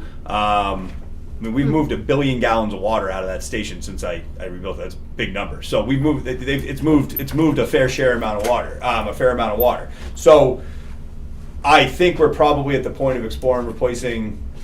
We can try more things. We had Co-op come out or EverSource come out and do. I'm gonna forget the name of the thing they stick on the meter socket and they do like this huge surge of power on on the line, looking for faults on their line. I've had this concern over limbs that I thought they came and cut out that are still kind of hanging around there. And the guys, when they were there the other day, they're like, "Oh no, it's fine." I'm like, "All right, I guess." It's like, you know, they're hanging around the electrical wires. So I was like, "Is that like causing a ground fault?" But I guess it's not the actual power line or whatever. So they weren't worried. The electrician wasn't worried. Fine.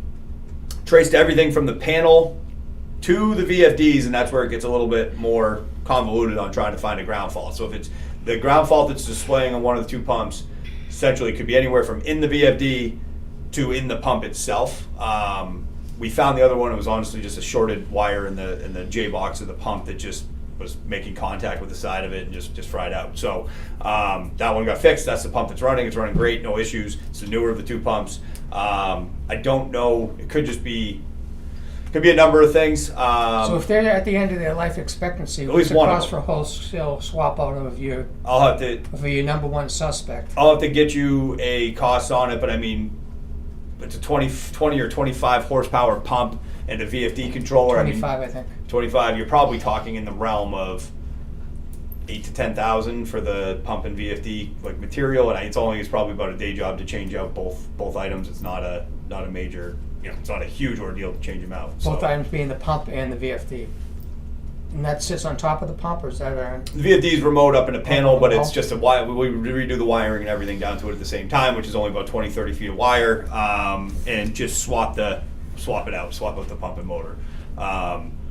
So I'll get a cost on that to send over to you guys. I'd be inclined to start planning to do a wholesale swap out of it. We'll see what it is. Yeah, I don't think we should include, even though the other pump's 12, 13 years old, it's moved less water, and it is, we did the full health check on it when we were there. It's running great. There's no reason to, and as you guys see, it's a complete redundant spare. So as long as two of them is working, you're fine. We know one of them isn't, and it hasn't been for a few weeks now.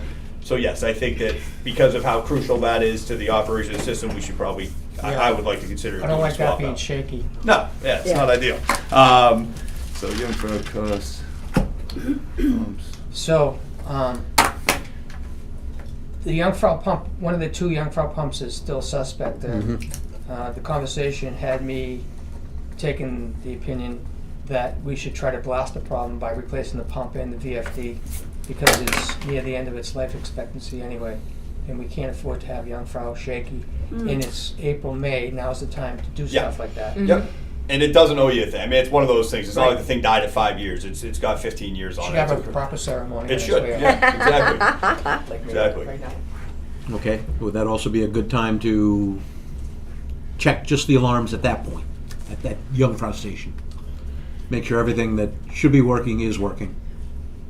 Yeah, we can. Like I said, we can do that literally any time. It's not gonna, encompassing it at the same time that we're doing that other work isn't gonna really save money on it or make it simpler or anything like that. I think that a lot of time naturally these alarms pop off. We know most of these alarms are working because they do, in different reasons and different ways they pop off. But they will check usually right before what you guys called. I think this year we had some low temp alarms. We intentionally check some floodpoint alarms sometimes. We check the temp alarms. We do check the alarms. We don't do the tank alarm every time because they just naturally do it on their own a lot. But that is not part of the seasonal checkout. We could start making it one. I don't want to make it sound like it's not a big to do it. It's just we're just going to check against what's available there. And, it could be as little as 10, 15 minutes on how well set up the stations are. So it's like I say, it might be an hour on some of the stations that have a little convoluted to get to some of the alarm points. But most of them, I think we could probably get through the station in 15, 20 minutes and see if we set everything off. So think about it any which way you want. But I don't think it needs to be incorporated into another part of the project. It's not a big deal to figure out what is from what alarms I think should be going, but we may find that, hey, I expected to see this, or this, and we didn't get it. So that would be the... Okay. Yep. Is there a setup for a generator? There's not. I know we had a temporary thing that So we I did for shouldn't say that. there's not. So if we're going to be doing stuff at Jungfrau, changing the VFD, and the electrician will be there, is that the time that we would Add one? add I one? would love to. Generator, at least a transfer switch. A transfer switch is what you're talking about, I presume. And Yeah, a way to- I think future I would love, you guys know my take on the generators. I mean, Jungfrau DPW, and I know it's a big deal, especially down at DPW, but having backup power, those are always the ones, specifically Jungfrau is the one that tends to go out without power for the longest, and it is such a crucial leg for us. So we have it pretty well set up now. I mean, it requires, honestly, it would, essentially, I would want the electrician there as I'm hooking up for the generator for that either way. But it's a pretty quick, we drilled a hole in the wall and we closed it up with some blocks, some 4-inch blocks so that you could pull a wire into the building in 12 seconds and get it running again, because we had gone through it 2 or 3 times. So I think we floated once upon a time, maybe one of the conversations we all talked about, having a mobile generator for the district that's big enough to supply that. So whether it's that station or Muddy Beach or Rhinebeck or whatever might need it, you could haul it. It would have to be a big one to be able to power those 25 horsepower pumps. Or really, all you got to configure is for one of them. But yeah, I think it's a great idea, and I would love to do that. So if we want to include that in as the cost while he's already there doing troubleshooting and stuff, it's essentially, that is the kind of thing that you'll save on labor having that done at the same time as opposed to 2 separate jobs. So I'll tell him to put in I'll have a separate line item for installing a Transfer switch. transfer switch, Yep. and then you can decide if it makes sense or not. Mhm. Okay, so I guess we left off that basically when Ian gets all the historical information, he's satisfied with that, that's when we'll pay off the balance. And the whole alarm issue is something to deal with it going forward. Okay, all right. Yeah, we'll keep an eye on if you guys ever come in and you see on the computer that there's alarms that don't seem like they're being acknowledged or whatnot. There was alarms on that computer, they just weren't calling out. So I don't know why that happened, but it's obviously a concern. I mean, I periodically check the system, but I will not tell you that I check it like every day. Even if I try to think to do that, it just kind of, there's days that you just don't, Right. you don't log in and look at it. So, and it's obviously most of the time it's not necessary, so it's just we try to, as we've had little issues, make sure to poke in and keep an eye on it in case we have had because we've had some absence of alarms over the last 6 months that, we've had this happen 2 or 3 times now over at Jungfrau due to not getting the alarm calls come out. So, and it's all actually revolved around this grounding issue over there as well. So this is, we had the issue crop up, I think 3 or 4 times the last 2 years, but we had gone a very long time since the last one, or the grand scheme of things. We had them like bang, bang, bang, and then it's been probably 12 to 18 months since the last time it happened. So, kind of thought we were out of the woods with it, and here we are back. So, for me, on my end, I'm going to get you cost on the pump replacement for the one that is still in the ground fault, which in an absolute emergency can be ran manually. It's just it is a headache, but it can move water. The pump is capable of moving water. So we got that. We got the transfer switch costs, and obviously the pump and VFD over there, and we'll see. And then separately, I think dealing with the alarms and trying to find whether it's EII or somebody that wants to work with us on the SCADA upkeep of alarm points are missing and additions, and just kind of going through potentially a health check on each system and seeing if every alarm is popping up. So. He said that could be just a good spring as you're going out. We do cleaning we try to go through and clean them out spring and fall. We can Either do that or anytime a fire crops up, we put it out and make sure it doesn't restart. Right, and that's the key is, having a good working relationship with, obviously, I don't want to say obviously, but, when things get to the point that it's not going so great with a company, you just kind of, so it's like, you just want to have that working relationship with your contractors where if like, hey, you see something go on, you call them, they fix it, it's like, okay, you move on with your life, So if we need to explore options on that, then we can. I have some other people I could recommend, at least give you guys names. I don't have the company I typically use for this stuff for SCADA does not do, they do like base panels, not like the actual SCADA logic build to this degree that they wouldn't take on an existing. So, but there's a lot of other people that do SCADA logic in the area. So, anyway, we'll cross that bridge as you guys, if you need anything from me. If not, we'll try to work with EII and see if Aaron was very open to coming in and working on that stuff. So I don't think there's a problem per se. It's just, I know timing is hard sometimes and whatnot. So, I can do you guys want me to try to get Aaron in to do these alarm points? We had talked to them a couple of times about getting on the old quarterly, Yes. and Yeah, because you know what I'm talking we about. had Tom not come in. gotten the information Right. for the current contract setup. We've asked for it a few times, so I'm not sure if, It's something I know, like through. I don't even know what they're doing, you know, how they're doing it anyway. They're I doing mean, I know okay. obviously the old way No, I they know. used to It's, do it, but I don't know how they do it anymore. Right. I don't know that that's even an option that they're offering anymore. I Right. know that they are, like a lot of people, their staffing is tough. So I Yes. think that I think that's probably why. You know, the stuff that they used to like really want to get you on board with to fill time for the 20 guys they had kicking around. Now it's like you're clawing and scratching to get somebody for an emergency. So Right. how the world's changed. But I think I talked to him about this on the day or two after this happened, as we were talking about because the other thing I want to mention, all kind of in the same context, is you guys know I got like 350 calls like within a few days after this happened on an alarm that couldn't be acknowledged because it was something through the top view. It actually had to be handled by Aaron. So it was like, Jeez. I mean, and I have no disconnect for that. So I have no way of stopping it happening. And we are actually looking at adding an answering service.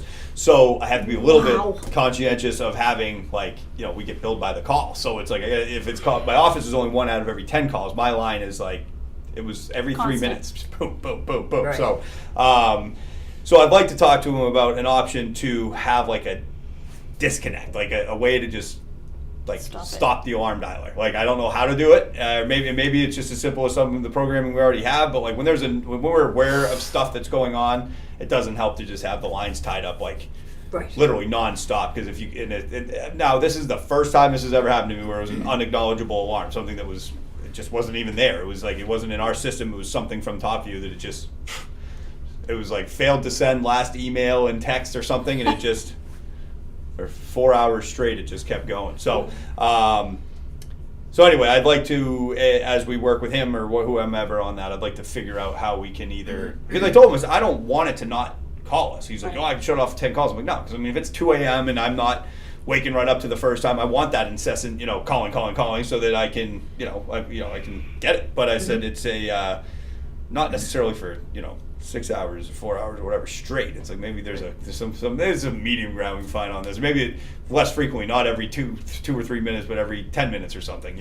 Especially not for something that you couldn't acknowledge. Right, that's the problem on that one. That's So the issue with that one. he said he doesn't expect that to happen again, but of course and like I Yeah. said, this isn't something that's happened, so I tend Okay. to believe it, but it's also something that I think it'd be nice. Most alarm systems we have like a latching unlatching option where it's like I can just say, yeah, like I might be Disable. intentionally operating a tank in a way that I know that it's in like alarm condition or something. I don't need to know about it all the time because Right. I know I'm doing it. So like to just unlatch that alarm for a while we're doing whatever project, So I'd like to talk to whoever about that if that's something that we either already have the capability of or something that we can kind of add to. So if you guys aren't opposed to that, as we get somebody in to look at these alarms, I'd like to look at that as well. Just to kind of some general dialer, some of the parameters on it and what we have for options to latch or unlatch. Okay. All right.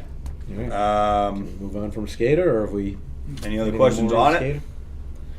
Cool. All right. So, what else we need to talk about is Summit Pump House, Muddy Beach, and Lead Line. What is what's the conversation at Summit? We all, as commissioners, went up there last Thursday afternoon to take a look at the insulation on the interior and the roof. Yes, beautiful. So this is, go ahead, yeah, you give me your rundown because I'll tell you where we've been with this project. Well, Mark, the roof looked pretty in need of some kind of. It leaks. Some kind of- It leaks yeah. every time it rains. It's so we've been aware of this for quite some time. I don't know last time or when we all talked about it. We had a contractor lined up there at one point a few years ago that was going to go and insulate and do the roof and stuff, and it all fell through. Because that's been kind of an ongoing problem up there. So, I mean, we had talked about spray foaming the insulation, spray foaming up there to tighten up the building. There's obviously, you can see daylight through there in a lot of spots. It just needs like a full,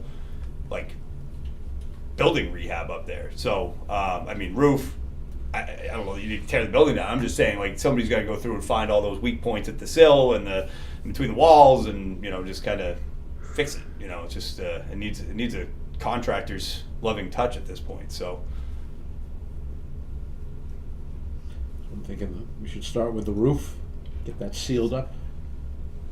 The screws have eased worked their way out. up. Yep. Yeah, I mean, we went up there a while back and saw that. I mean, because like I said, it's been a few years. There's been a conversation point. I don't know if we've all had it. I thought we had, but maybe not. So it's it's definitely a known issue. I mean, my guys put it on their reports like every week. I'm like, yes, we're aware. The commission's aware. Maybe if you guys weren't, I apologize. I thought this is something we've all talked about. So. Obviously, if there was something, if it was, where we were worried about the electronics, I would have, made a bigger issue of it. But no, I'm definitely aware of that building's need of. I think the other one that really, unfortunately, needs some TLC again is Oak. It's just, I don't know. It could be as simple as it's a very small building, as you guys know, but it's wet in there. There's no dehumidifier. I think, it's just. You get kind of mold in there from time to time, and it's it's not a concern to the water system. I'm not worried we're infecting the system or anything like that. It's just the building's rough. I think it needs if we're going to get a contractor, maybe take a look at that one too and vent it better. And it could be as easy as literally. I think it got spray foam when that got done a few years ago, 10, 12 years ago, and I think it just made it so tight that the building doesn't breathe at all, and that moisture just soaks in. So. Maybe just a little better venting on it or something. So I think what I would do with the Summit is power wash that roof because it has tree debris all over it. Yep. You have to cut down all the vegetation, the trees growing around it. Yep. So that's an expense. That has to happen first. Then clean that roof off, put the screws back down, and then I would put an elastomer over it. I did that at my house with my same kind of metal roof. Sure.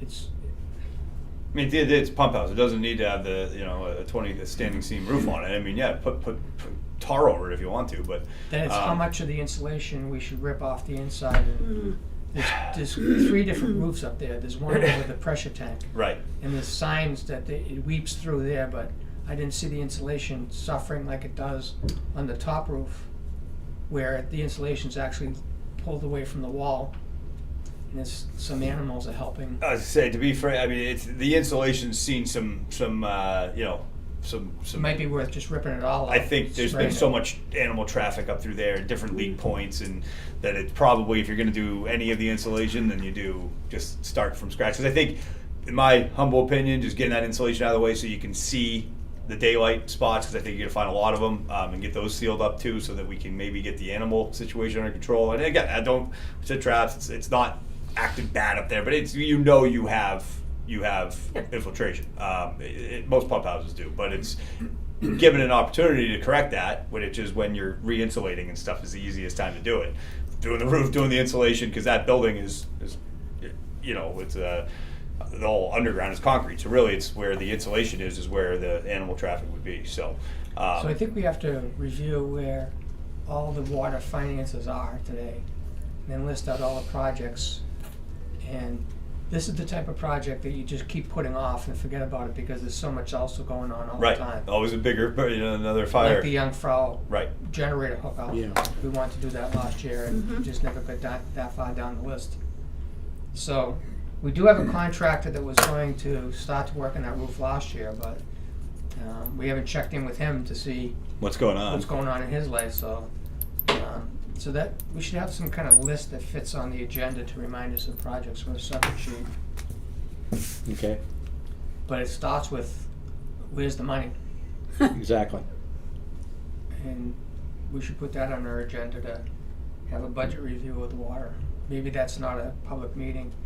Maybe that's not a meeting that happens here. That could be a workshop meeting and it's public, but elsewhere. Either way, maybe we should just independently look at the water money in, because I can't tell you how much is in the water asset fund off the top of my head. And there's warrant articles that are gonna bite into that too, or at least one of them. The uranium system, yeah. Yeah. The CRV is being financed out of taxation. Right. And the 50-50, what was, Wasn't 100%? Yeah. okay. So, next for Ian. Well, let's talk about Muddy Beach. Yes, All right. right into it. I'm surprised DES hasn't dinged us yet. on He the called me the uranium other day. report. I was gonna, so that's I had added that to my list to go over with you guys. He being Unger? Unger, yep. I told him to reach out to you guys. I said they're gonna be able to fill you in. I told him that you guys are actively working on it. Engineering's going forward, a whole bunch of stuff. So, but yes, it was Mike Unger that reached out. So that's the latest and greatest. I think we had just talked about it in a meeting I'd had with you like a week beforehand. So I was like, I got what I've got for you here. So I had mentioned the building. So last of May, I raced to put a concrete floor in so we could get that uranium. Here we are. In quick. It's going to be May before we're going to be Before we're where doing it. is. Yeah. Wild the way the world works, isn't it? Mm-hmm. Slow grind sometimes. Where are you guys at with it?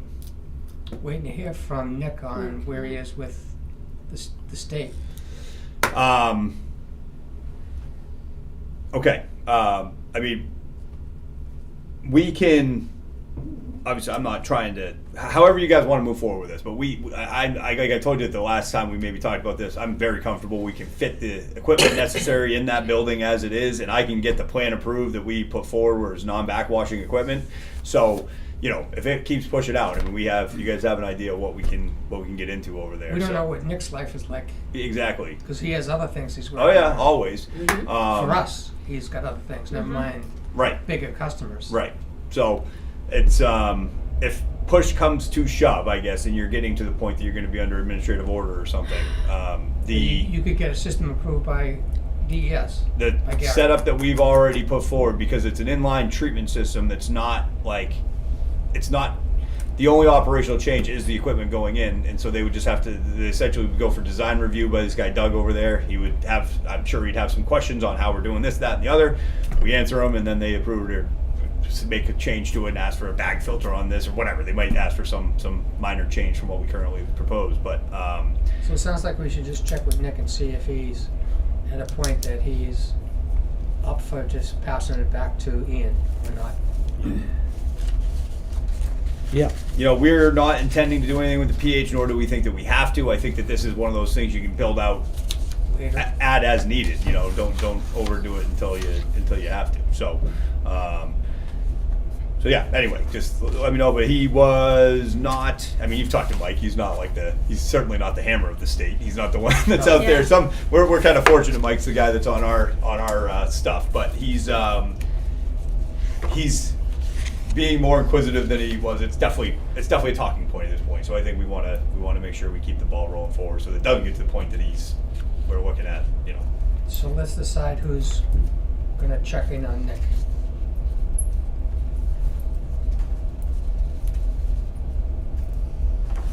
You want me to? Yeah, if you could just check with him where we're at. I mean, Do you guys want me to talk to Nick? Are we just waiting on a final? I have to talk to Nick about other stuff, so Perfect. Grissom Road actually.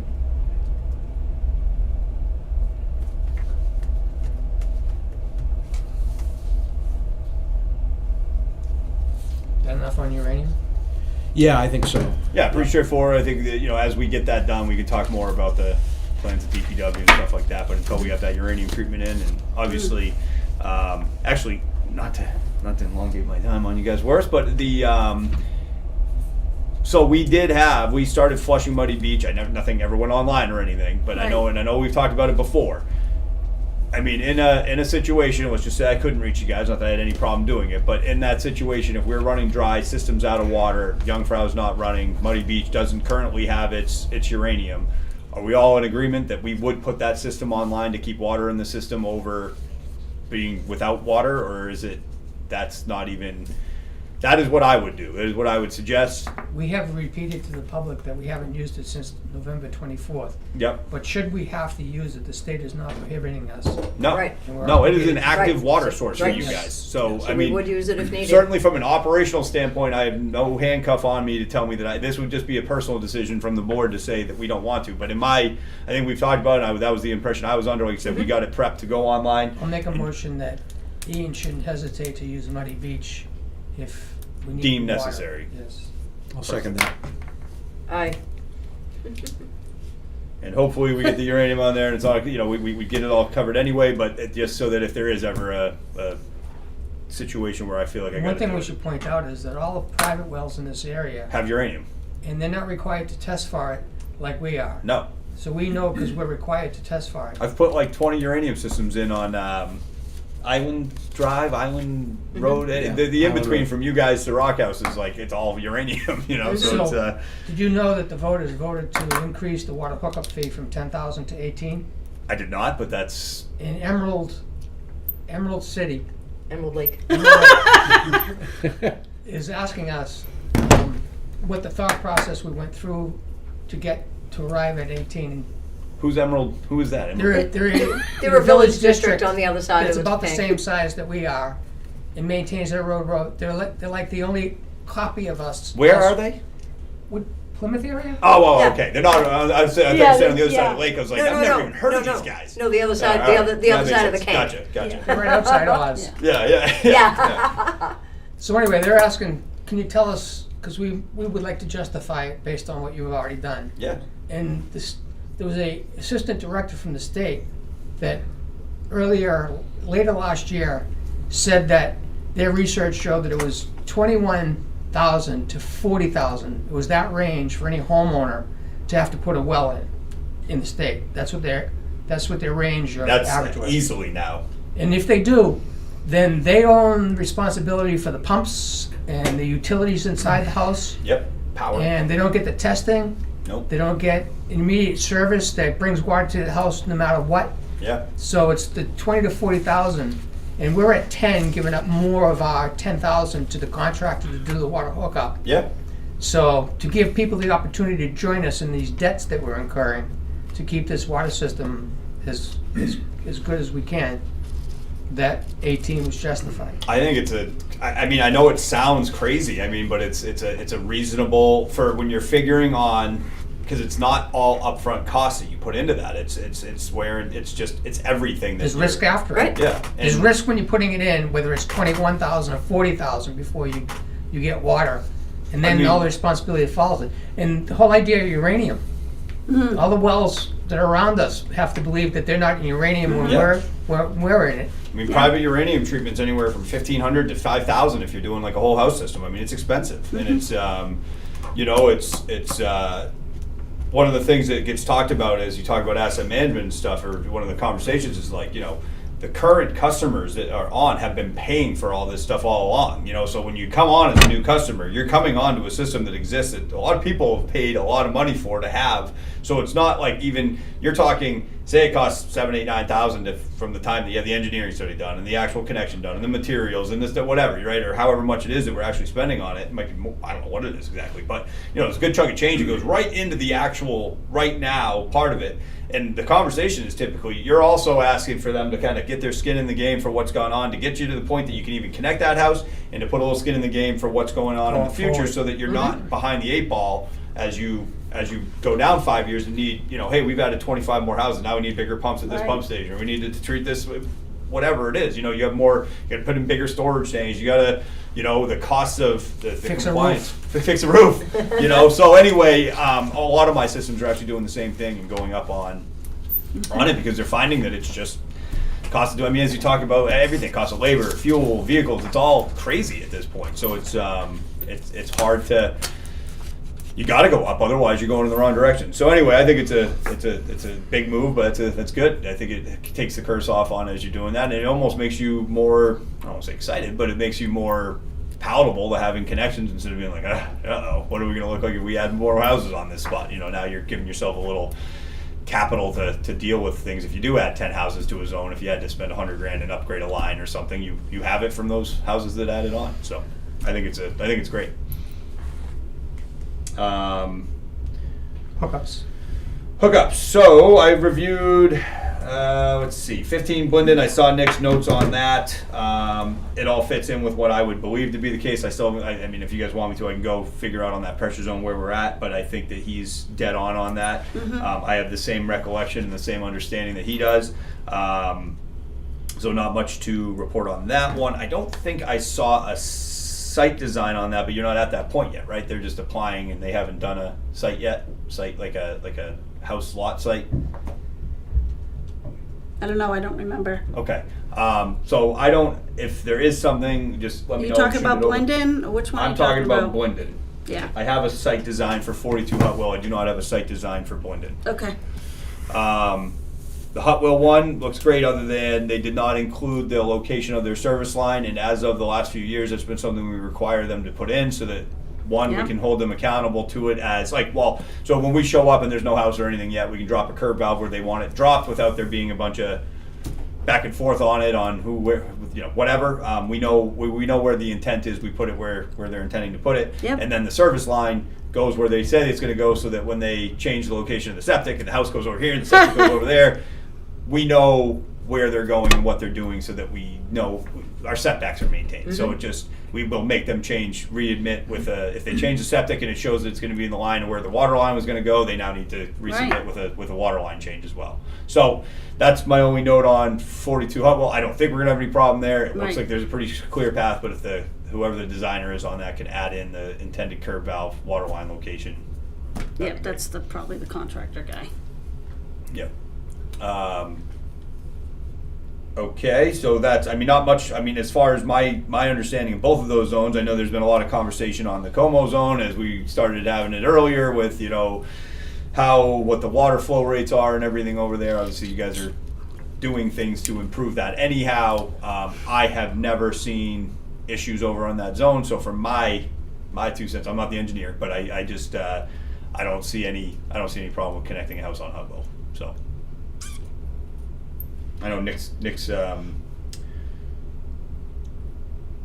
program, I'm trying to think what he references it as right now, but that model that he has might show, like, during the extreme, I mean, the conversations with them, high they usage. associate a very large number to each home as they do it, so Yeah. I think they're planning for, like, that catastrophic potential of, like, every home being there and every home using 5 gallons Yeah. of water at the same time, and what you could potentially see for drop-off versus the reality is we've never come close to what that doomsday, you know, potential is, so. I think his main concern is a lot that has the house set high up off the road. And that's a concern too, yeah. 42, I mean, I don't think we have, that was the Blendon one, right? I think on Hutwell, I don't believe, we have a pretty high pressure, it's all downhill from the Como PRB, so I think, well, essentially it's all downhill from the Como PRB, so, I think we're okay on that one. I didn't see his note. Did he have a concern on outside of the flow on just the pressure due to where the house is being set? I wasn't talking about this one. Oh yeah, just in general. Yeah, if In they general. if they are able to get up on that hill and go 50 feet in the air or something. Yeah, because we're only coming through the PRB at 60 psi or something. So as you go up and then you get into that high usage, you could be dropping below that 28 to 32 at this hill. So. No, he keeps a tight eye on that. I think anything we get back from Nick, if his modeling says it's okay, then it's definitely okay. So, so those I don't have any note other than any of the water applications that come in. If we can make sure that part of that design has the curb valve water line location. One thing I see on here, the Grissom leak, we've seen no change on that, and I mean. Outside of like 15 years ago, we're at some of the lowest water use we've had in a very long time here. So Wow. we've been running anywhere from 45 to 55,000 gallons a day, which is very good for even for mud season. So not to say there's not potential leaks. We all know that there's a very large distribution system here, but I think that we have certainly cleared up a lot of probably old ones that have been maybe lingering around a bit. So very happy with where the water use is at right now. I mean, if you said, could you get down another 10 or 15,000 gallons a day? Probably, but the expense to get there wouldn't certainly justify the means at this point. I think we can be very happy where we're at. Now, you see a surfacing leak. If Kristen, come springtime, that's still an issue over there. We've done a shutdown. It's known to be a leak. Yeah, you see something surfacing on the road, we'll address it. But I guess my point is I don't think you guys need to put a lot of money into us chasing and looking for anything at the moment. Obviously, if things jump up, we go from there. We talked about the Jungfrau pump house stuff, Muddy Beach update. You got me the Lugano potential stuff, pump house alarms, leak applications. Okay, the emergency plan. Yep. That's due the end of the month. I've looked through it. doesn't seem like a whole lot's gonna change from 5 years ago when it was last put together. No. Is there somebody should I be talking to you specifically about any updates? If you're or? on, Lisa's and Mike have been doing all the updates, that stuff with my review at the end of it. So Okay. if you have any concerns you want them to look at, it's on my Friday docket is to sign emergency plans. I got like 20 of them to go through. Can't wait. But she's been updating any of that for any current contractors we're working with or whatever. That's the biggest thing that's maybe changed in the last few years. Obviously, our operating system has not changed very much in the last 5 years. I mean, maybe looking at, I don't think the emergency plan, there might be a rough explanation on like the distribution system. We can add in like the Rigi zone that we just put in or whatever. But the outside of that, operationally, it's exactly the same. So we haven't Right. added well sources. We haven't changed to date to change treatment or anything else. So, I mean, as we do that stuff, if we want to make that a living document and as you add it, you just add it to the emergency plan. So in 5 years, when we go to submit it again, it's just like, yeah, sign it. We've already done it.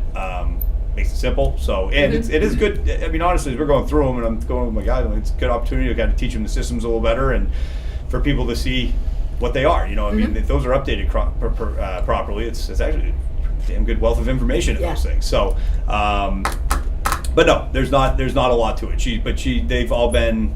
If you reach out to the main office line, Mike or Lisa can talk to you about whatever's going on, and I'll be in Friday if you have anything you want to go over with me. Okay, one last thing. I don't want to really get into a big discussion on this right now because I don't feel we're able to. But I want to make you aware of it. Has to do with the lead line. We kind of got our wrist slapped with a little message last week. Let me give you a copy of this message. And I know you've all seen this, but I don't need a copy. I know you do. Don't. Okay, but you can see it says, based on the 2025 service line inventory that Arcadis submitted to NHDS for you, all service lines on both sides of the curb stop are classified as unknown. I did not see that you had submitted any records to Arcadis for them to update your inventory. I was not sure if this was just because you have a lot of records or just have not gotten around to submitting anything to them. So, even though we sent out all the information last fall on how to test, that's as far as we went. We met that. So what I did was I re-reviewed the program, specifically the spreadsheet, which is a new one. They sent us one in 2025, which is different than the one in 2024. And this spreadsheet, I don't even understand it. There are so many pieces of information they want filled in for every single residence. I don't even know what they're asking. Yeah. So at some point, I'll have to send you a copy of the spreadsheet so you can review it, and maybe we can sit down. You can educate me as to what needs to go into it. Let me ask and you where do I find the info? A very basic, I guess, because this is where I start with every customer I have with the lead service line inventory. Yeah. Is how important is it to you guys at the moment to be in compliance with what they're asking you guys to do? Because you're not going to get into, I mean, obviously there's things that they're going to put you in like a mailer or something, like where you're having to sign off on a public notice or something. Those things we want to be in compliance on. Yeah. I'm asking, no one's meeting the demand of what the LSLI is. I mean, Nope. I shouldn't say no one, very, very few customers are capable of proving that they have non-lead lines, even though almost no one does in this neck of the woods, but no one has the ability to show 500 services.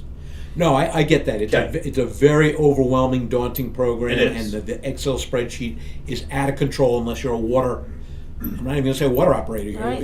You're basically a water scientist. I don't Yeah. know. But my gut feeling is if we had sent them, let's say we filled in even 2 or 3 lines. Sure.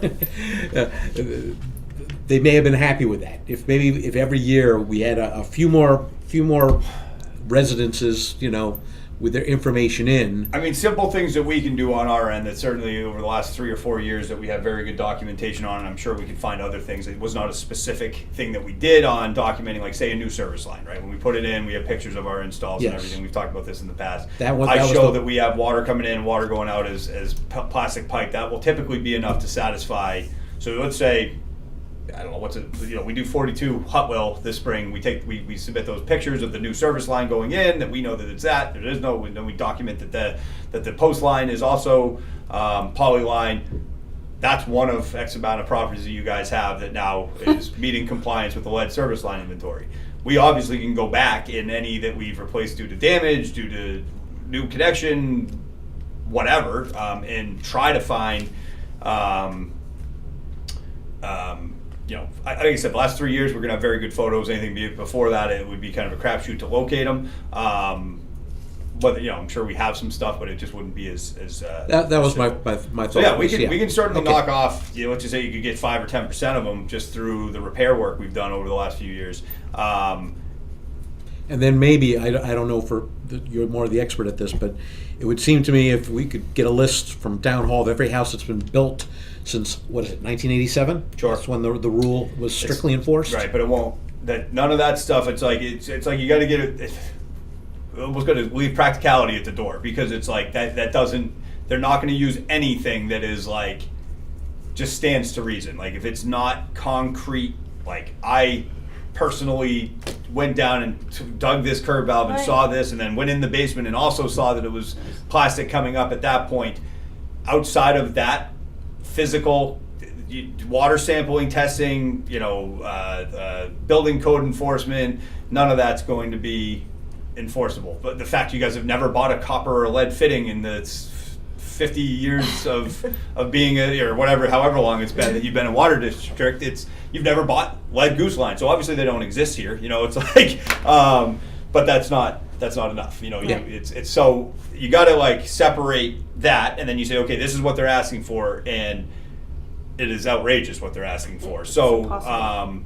you guys notice, like, we're not included on these anymore. No operators are. They removed us from Yes. the equation on this. Yeah, for- I noticed that you weren't copied. No, Yes. and because they intentionally tried to drive this into like the hands of the owners of the systems, Yeah. and it's been a nightmare for them too. So I think that they keep trying to round back on it and come back on you guys, like, oh, you're supposed to be doing all this stuff. If you're not signing a piece of paper documenting it, you're not going to be under any kind of violation. So what I typically, unless you guys have a very vested interest in complying with this and your own reasons, and from the simple stuff that we do, we can just have a process where we submit, hey, this new connection, we can go back and find out the last 10 years of water connections, improve, or even 20, improve that we have good plastic line on those. We have very simple things we can do over the course of a pretty short work cycle to get a good chunk of these done.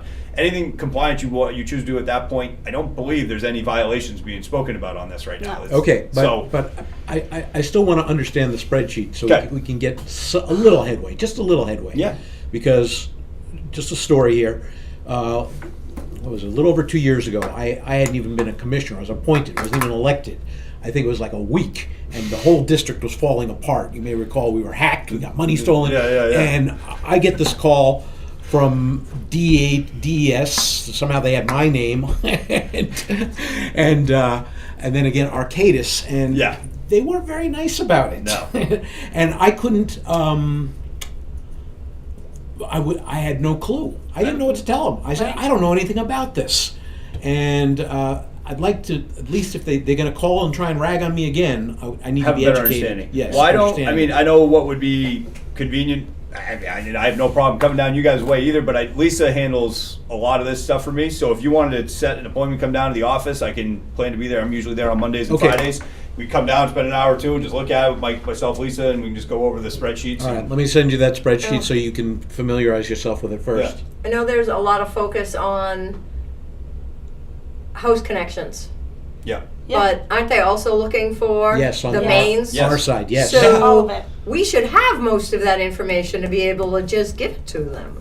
Anything that we've looked at in If- the last, or dug up in the last I don't bunch think of years. they just take our sign off saying we installed the plastic pipe on said water main Yeah. to said home isn't gonna cut Yeah, it let, as let me, a- let me send, the spreadsheet has a lot of instructions and different tabs. It's like I said, this is a project for an Excel nerd and a data nerd, and who understands all the water parameters and chemical codes and all that stuff that's within it. I looked at it and said, Yeah. you know, Yeah, well, like I said, if you're willing to make the trek up to Glen, just sit down with the office staff for like an hour. We can take a yeah. look at it. Let me. What I Yeah. plan to do is I will call. I did not realize Arcadis was still involved. I thought they got disinvolved after they completed the initial spreadsheets. This might be why it's so. I hate to They call it say that they're convoluted, gonna- but it might be on their end, and they might be the ones that they're really trying to push you. Because this was a big push to get you involved with whatever engine. There was 2 engineering firms that they were. Yeah, well, and they wanted you to like essentially. Arcadis was assigned to us, and I'll see what information I can dig out of them. Yeah. And I think they say that they're here to help us through 2027. So, See what you find out. Send it over if you want to. That would work well for us. Okay. I can have, like I said, Lisa kind of takes a point on this as dealing with it, so she's gonna have a good. I mean, from the mechanical end, I can help you out. Obviously, from the compliance end, Lisa's been the kind of point person okay, on it. So. all right. That's all we. Yep. Like I said, I don't want to belabor this at this point. I will Nope, no problem. try and. What else? That's it. All right, I will get you guys costs on the pumps, VFD, transfer switch. We will look at. Let me know what you find out on Summit. I mean, this is not outside of our scope. We do buildings as well, so if that's something you guys end up having a really hard time finding, I'm not pushing on it. We have a lot of stuff going on, but if you end up not having any luck with finding a contractor for the building stuff, Noah and Kyle are both builders by trade, so we're training them into water operators over the years. But they are very skilled builders. We actually build our own pump houses and everything now. So if that's an issue, we can give you guys a cost for doing that. But like I said, not a push at any stretch. But if that's something for the Summit building, we can certainly make that happen this construction season. If you're not having luck elsewhere, Good to know. we will. Yeah, I think that's really the hanging chads on it. We'll get the full lot design, however you guys go about that with the designers. I don't know how that's happening right now on making sure they get all the parts and pieces on there, but the curb valve and the water line locations. And then, do you want me to do any follow up with Aaron, or is I that was all just being thinking handled that. from you guys' end? Well, he still needs to respond to you about something. He was just going to let me know once the historical data was Yeah, transferred, and I was right, going to right. look into it. I can check in with him on scheduling a date to come over and look at this alarm stuff that we are currently knowledgeable of with the low tank and the cutouts. Do you guys want me to get something from those guys on that, or If No. he could come and show you that the historical data is there and you. and at the same time and do tell the us, alarm? Yeah, have a Yeah. conversation Not with two your separate boss. trips. No, I love it. Kind of gets And maybe just Yeah. done too. pick his frame of mind and his company's frame of mind. Are they open to like regular service or in the future? Because they've been That's- Well, very That's difficult. the contract that we used to Right. have. Right. No Where they communication with the were, it office. was X amount of hours each quarter that would be dedicated towards this system. And it also had reduced travel costs and things like that right Right. with it. But again, we've asked Right, multiple reduced rates, times, reduced- and we haven't seen anything come through yet. Well, that's what I'm saying. As to whether or not it even exists anymore. Right. If Ian can bend his ear on that. Yeah, see yeah, if I'll they find can- out what's if the see game if that's plan something is they're there. open to. Right.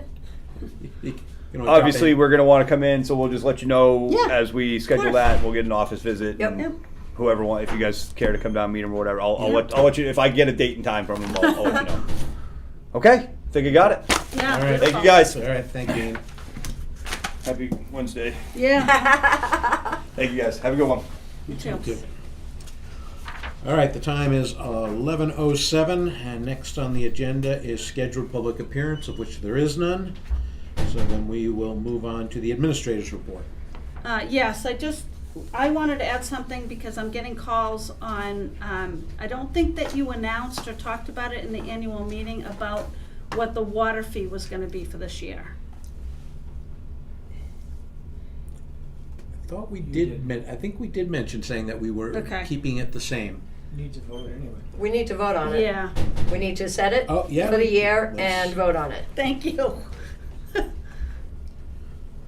All right, I'll make a motion that for 2026, Yeah, the water fee will remain the same as it was in 2025, which I believe was $520. How much was it? $525. $525.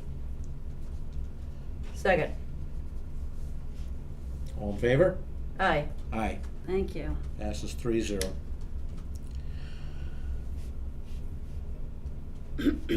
Anything else? Nope, that's all I had. Okay. So then we'll move on to at 11:08 to old business tabled items, and the first is Vertex Tower. Alternative date proposed of March 24th. To meet with attorney and tower rep. I told them I'd propose it, that was it. Last I heard, I thought we were just going to cancel it. I'll make a motion that we send For the end of the them month. an email saying that our driveway ordinance does not allow us to let property outside the village district connect to any Eidelweiss road. I'll second that.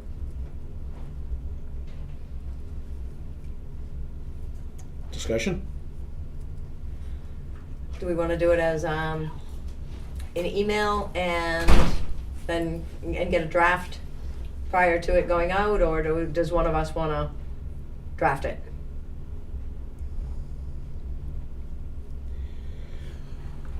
Should it be on formal letterhead going to all applicable parties, including maybe Town of Madison? Yep. Yep, including the planning board.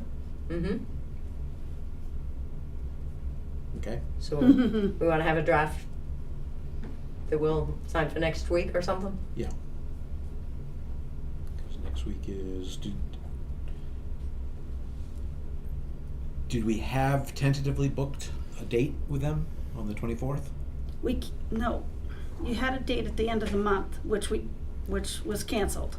Okay. But then they're proposing other dates, Okay, gotcha. knowing what our commissioner meeting dates are. All right. So I bring that up because next Tuesday is the 24th. Right. Correct. Right.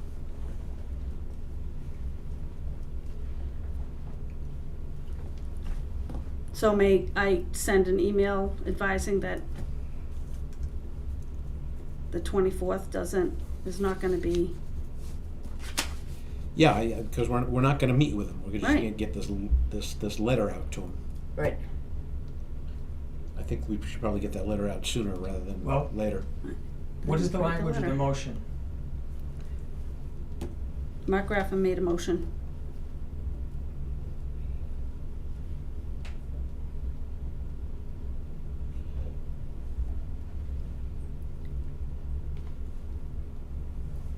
What do you- what? What's the language of the letter? You mean, right? Or the No. motion? The motion. No. If you're drafting a letter to have it signed next week, it's kind of a little late to tell them that we're not gonna schedule them for a meeting on the 24th. I think my motion should be in an email that goes to the attorney of the tower company, and it's carbon copied to Kate Perry Young, Okay, so just an email. with that one sentence that I said. Second. That's already the motion. Oh, okay. Right. And yeah, what a The only second though. thing- Then yes. The discussion just pointed out it should be carbon copied to Kate. Right. And I don't see why making it any more complex or delaying it Right. makes any sense. Right. Okay. No, let's not delay it. I agree. Right. Let's just so essentially, our driveway ordinance does not permit, Mhm. and there is that we can quote that paragraph. You just sent it to us recently. It's section 4.4, I think Yep. you said it was. Right.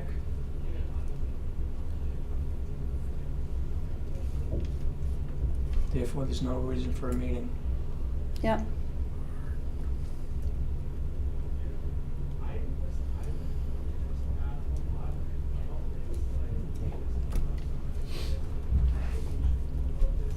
Need to vote. Yep. Aye. Aye.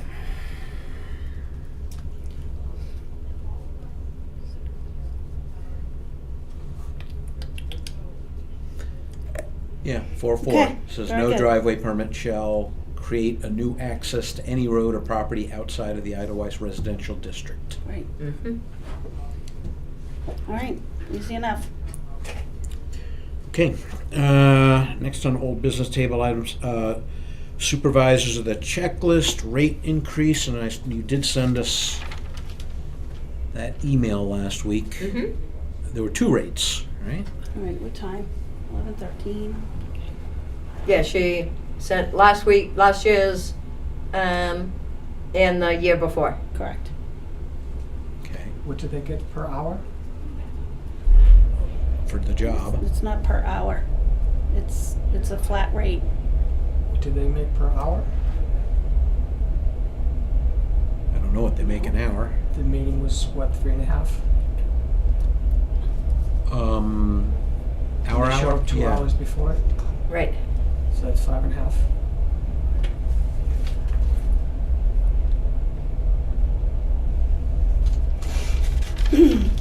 So last year we paid them 300 and.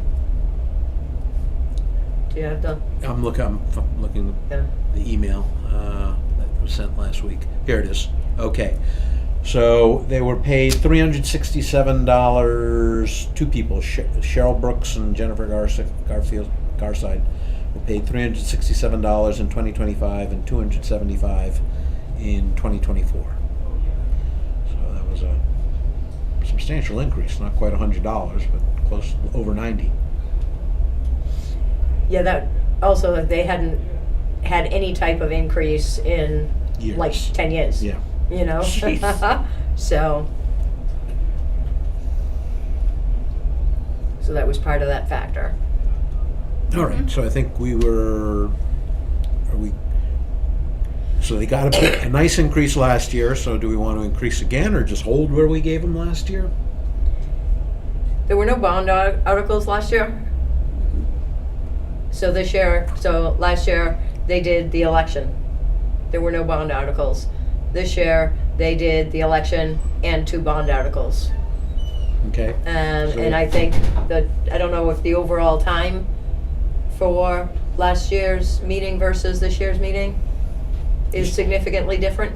this year's was definitely longer. I couldn't tell you by how much, but it was longer. We had twice the amount of people. So if it was 5.5 hours total time, at 367, that's $66.72 an hour. Okay?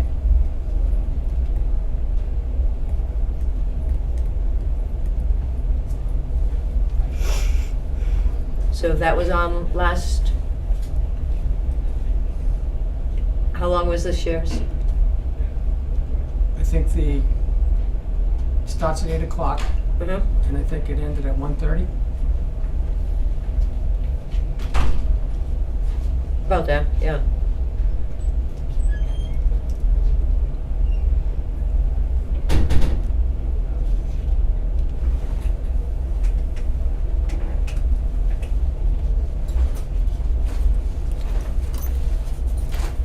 So,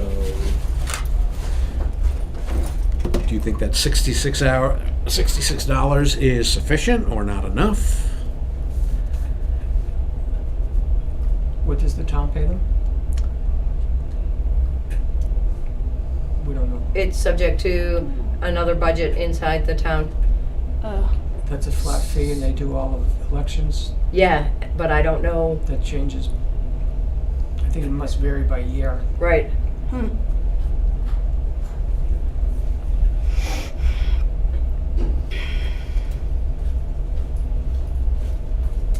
You were just doing math. Yeah. If we made it $70 an hour, it'd go up to $385. So it's not the substantial increase like last year, but it's still an increase.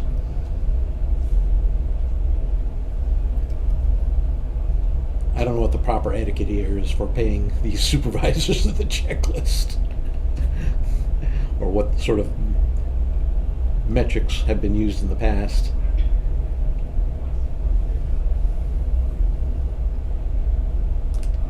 Is there a motion on the floor? Not yet? Nope. All right, I'll make a motion that we pay $385 for each of the. There were two of them, right? Mm-hmm. Could be 3.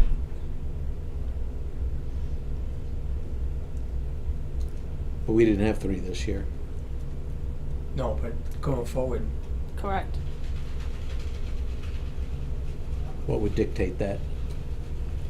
Them There- filling the third position. Right, there's generally 3 supervisors.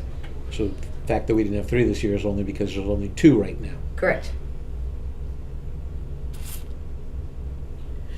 And I think last year we only had, So did Woody Two. make a motion?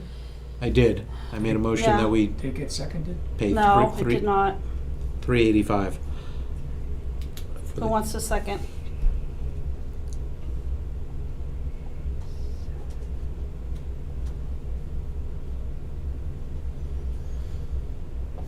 oh, I'll second it just so that we get the discussion going. Thank you.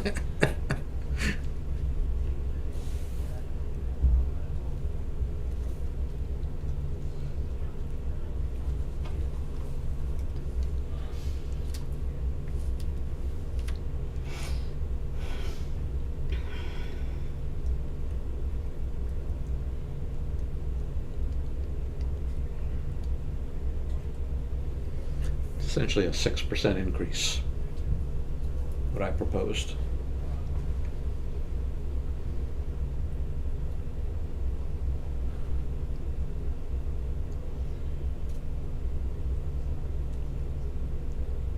Okay, when I was first looking at it, I was thinking about 400, but,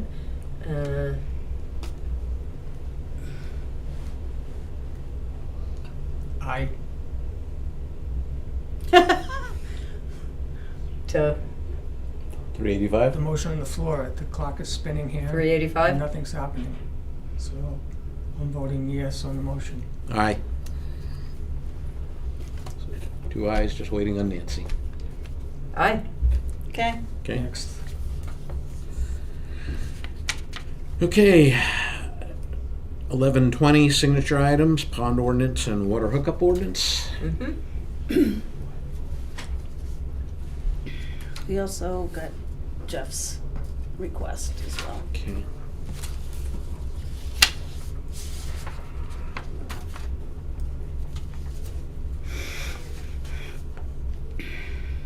Do you have the ordinances or? No. No, okay. So they're not actually ready for signature yet? Okay. So we'll need those ready for signature next week. Was this a motion? Not yet. All right, I'll make a motion that we approve Jeff Martino's request for absence as the dates that are on the form. Second.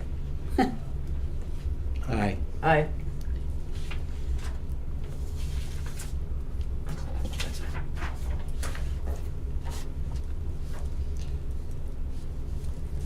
All right. 1121 correspondence. Do we have any? Or you would have put it in there if there was. Okay. Wasn't there correspondence about a water hookup fee? Yes, there was somebody on who bought property on Waldbutt that Yeah. learned at the 11th hour that the fee was going to increase, so he sent in a $10,000 check, but nothing Yep, else. but not, and still received nothing, so I don't think we should even entertain talking about it. I think, yeah, we need to send him back a check. We need all the other stuff, basically the site design and the full application. He right? sent information on, by email. Yeah, one page, the one But, page. Yeah, I looked at it. There was nothing on the application filled out. There was no details. Okay. There was Oh, yeah. no site design. The whole nothing. thing just said refer to. Correct. Right. Septic design, and that's absolutely not acceptable for a water application. Yep. They actually need to draw out each of the steps as required in the ordinance, Right. so. Yeah, he so, yeah. attempted to do a driveway app as well, but I don't think we can entertain that either because we didn't receive anything, nor the check for the driveway Yeah, fee, so. But there was correspondence. I thought you said he sent a check, no? He mailed in a check. He mailed in a check, but we haven't received it yet.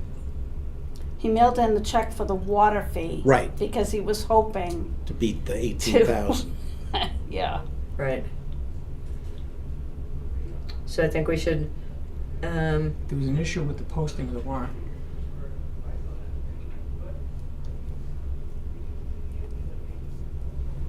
there was.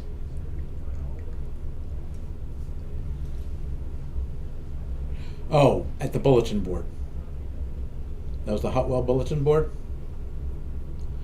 All right, then I will take the hit on that, because I was the one who hung up the sheets, and they didn't curl up like that when I did it. But now I know that That was you the second issue. have to do more pins to keep them straight. What was the first issue? Timing, by law.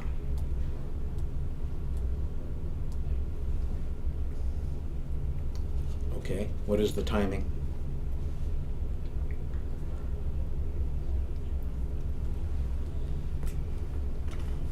The warrant has to be hung, posted. How far in advance of the actual meeting? Happens after the budget hearing. Yep. Posting day. I know I had sent it to Doug. It was like that Thursday was the absolute, because when we were finalizing the warrant with the DRA, there was a discussion on posting day Right. for being that week.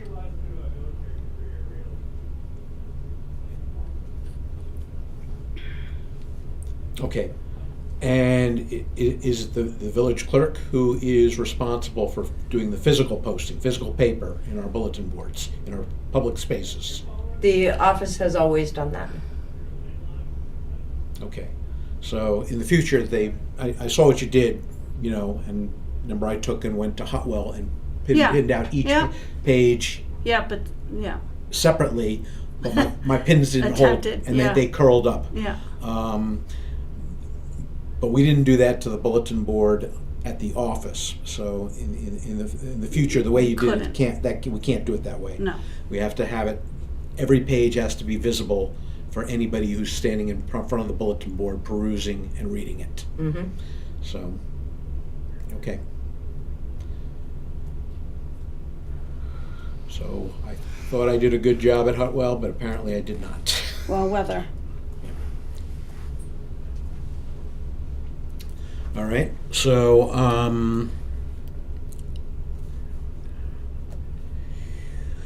next item, 1126, public appearance comments. Have anything, Bob? I have a question. Who is in charge of our webpage?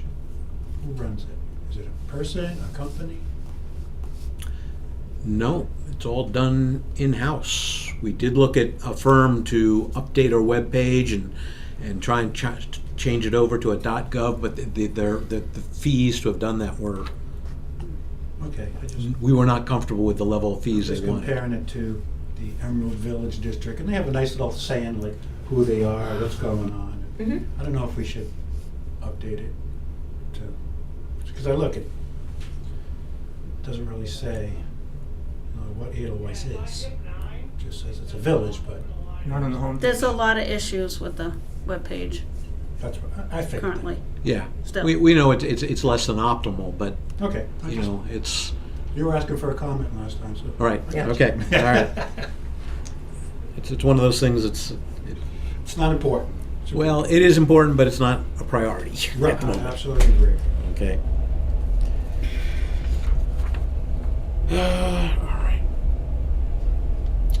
All right. Well, with that, I think we can go into. Oh, no, this is a non-agenda item. This is. The item that Nancy said Yes, that should go it's- into This needs to go It's to non-public. non-public. Okay, that's what I was ascertaining. All right, so thank you, Madison TV. So we're gonna go into make a non-public motion? session for an employee issue Yes. and Legal issue. contract negotiation. Yeah, contract Yes. negotiation. Yes. And that's a roll call, motion roll call. Okay. Motion. Roll call. Yeah. Motion. Nancy, how do you vote? Aye. Mark. Yes. Aye. 3-0.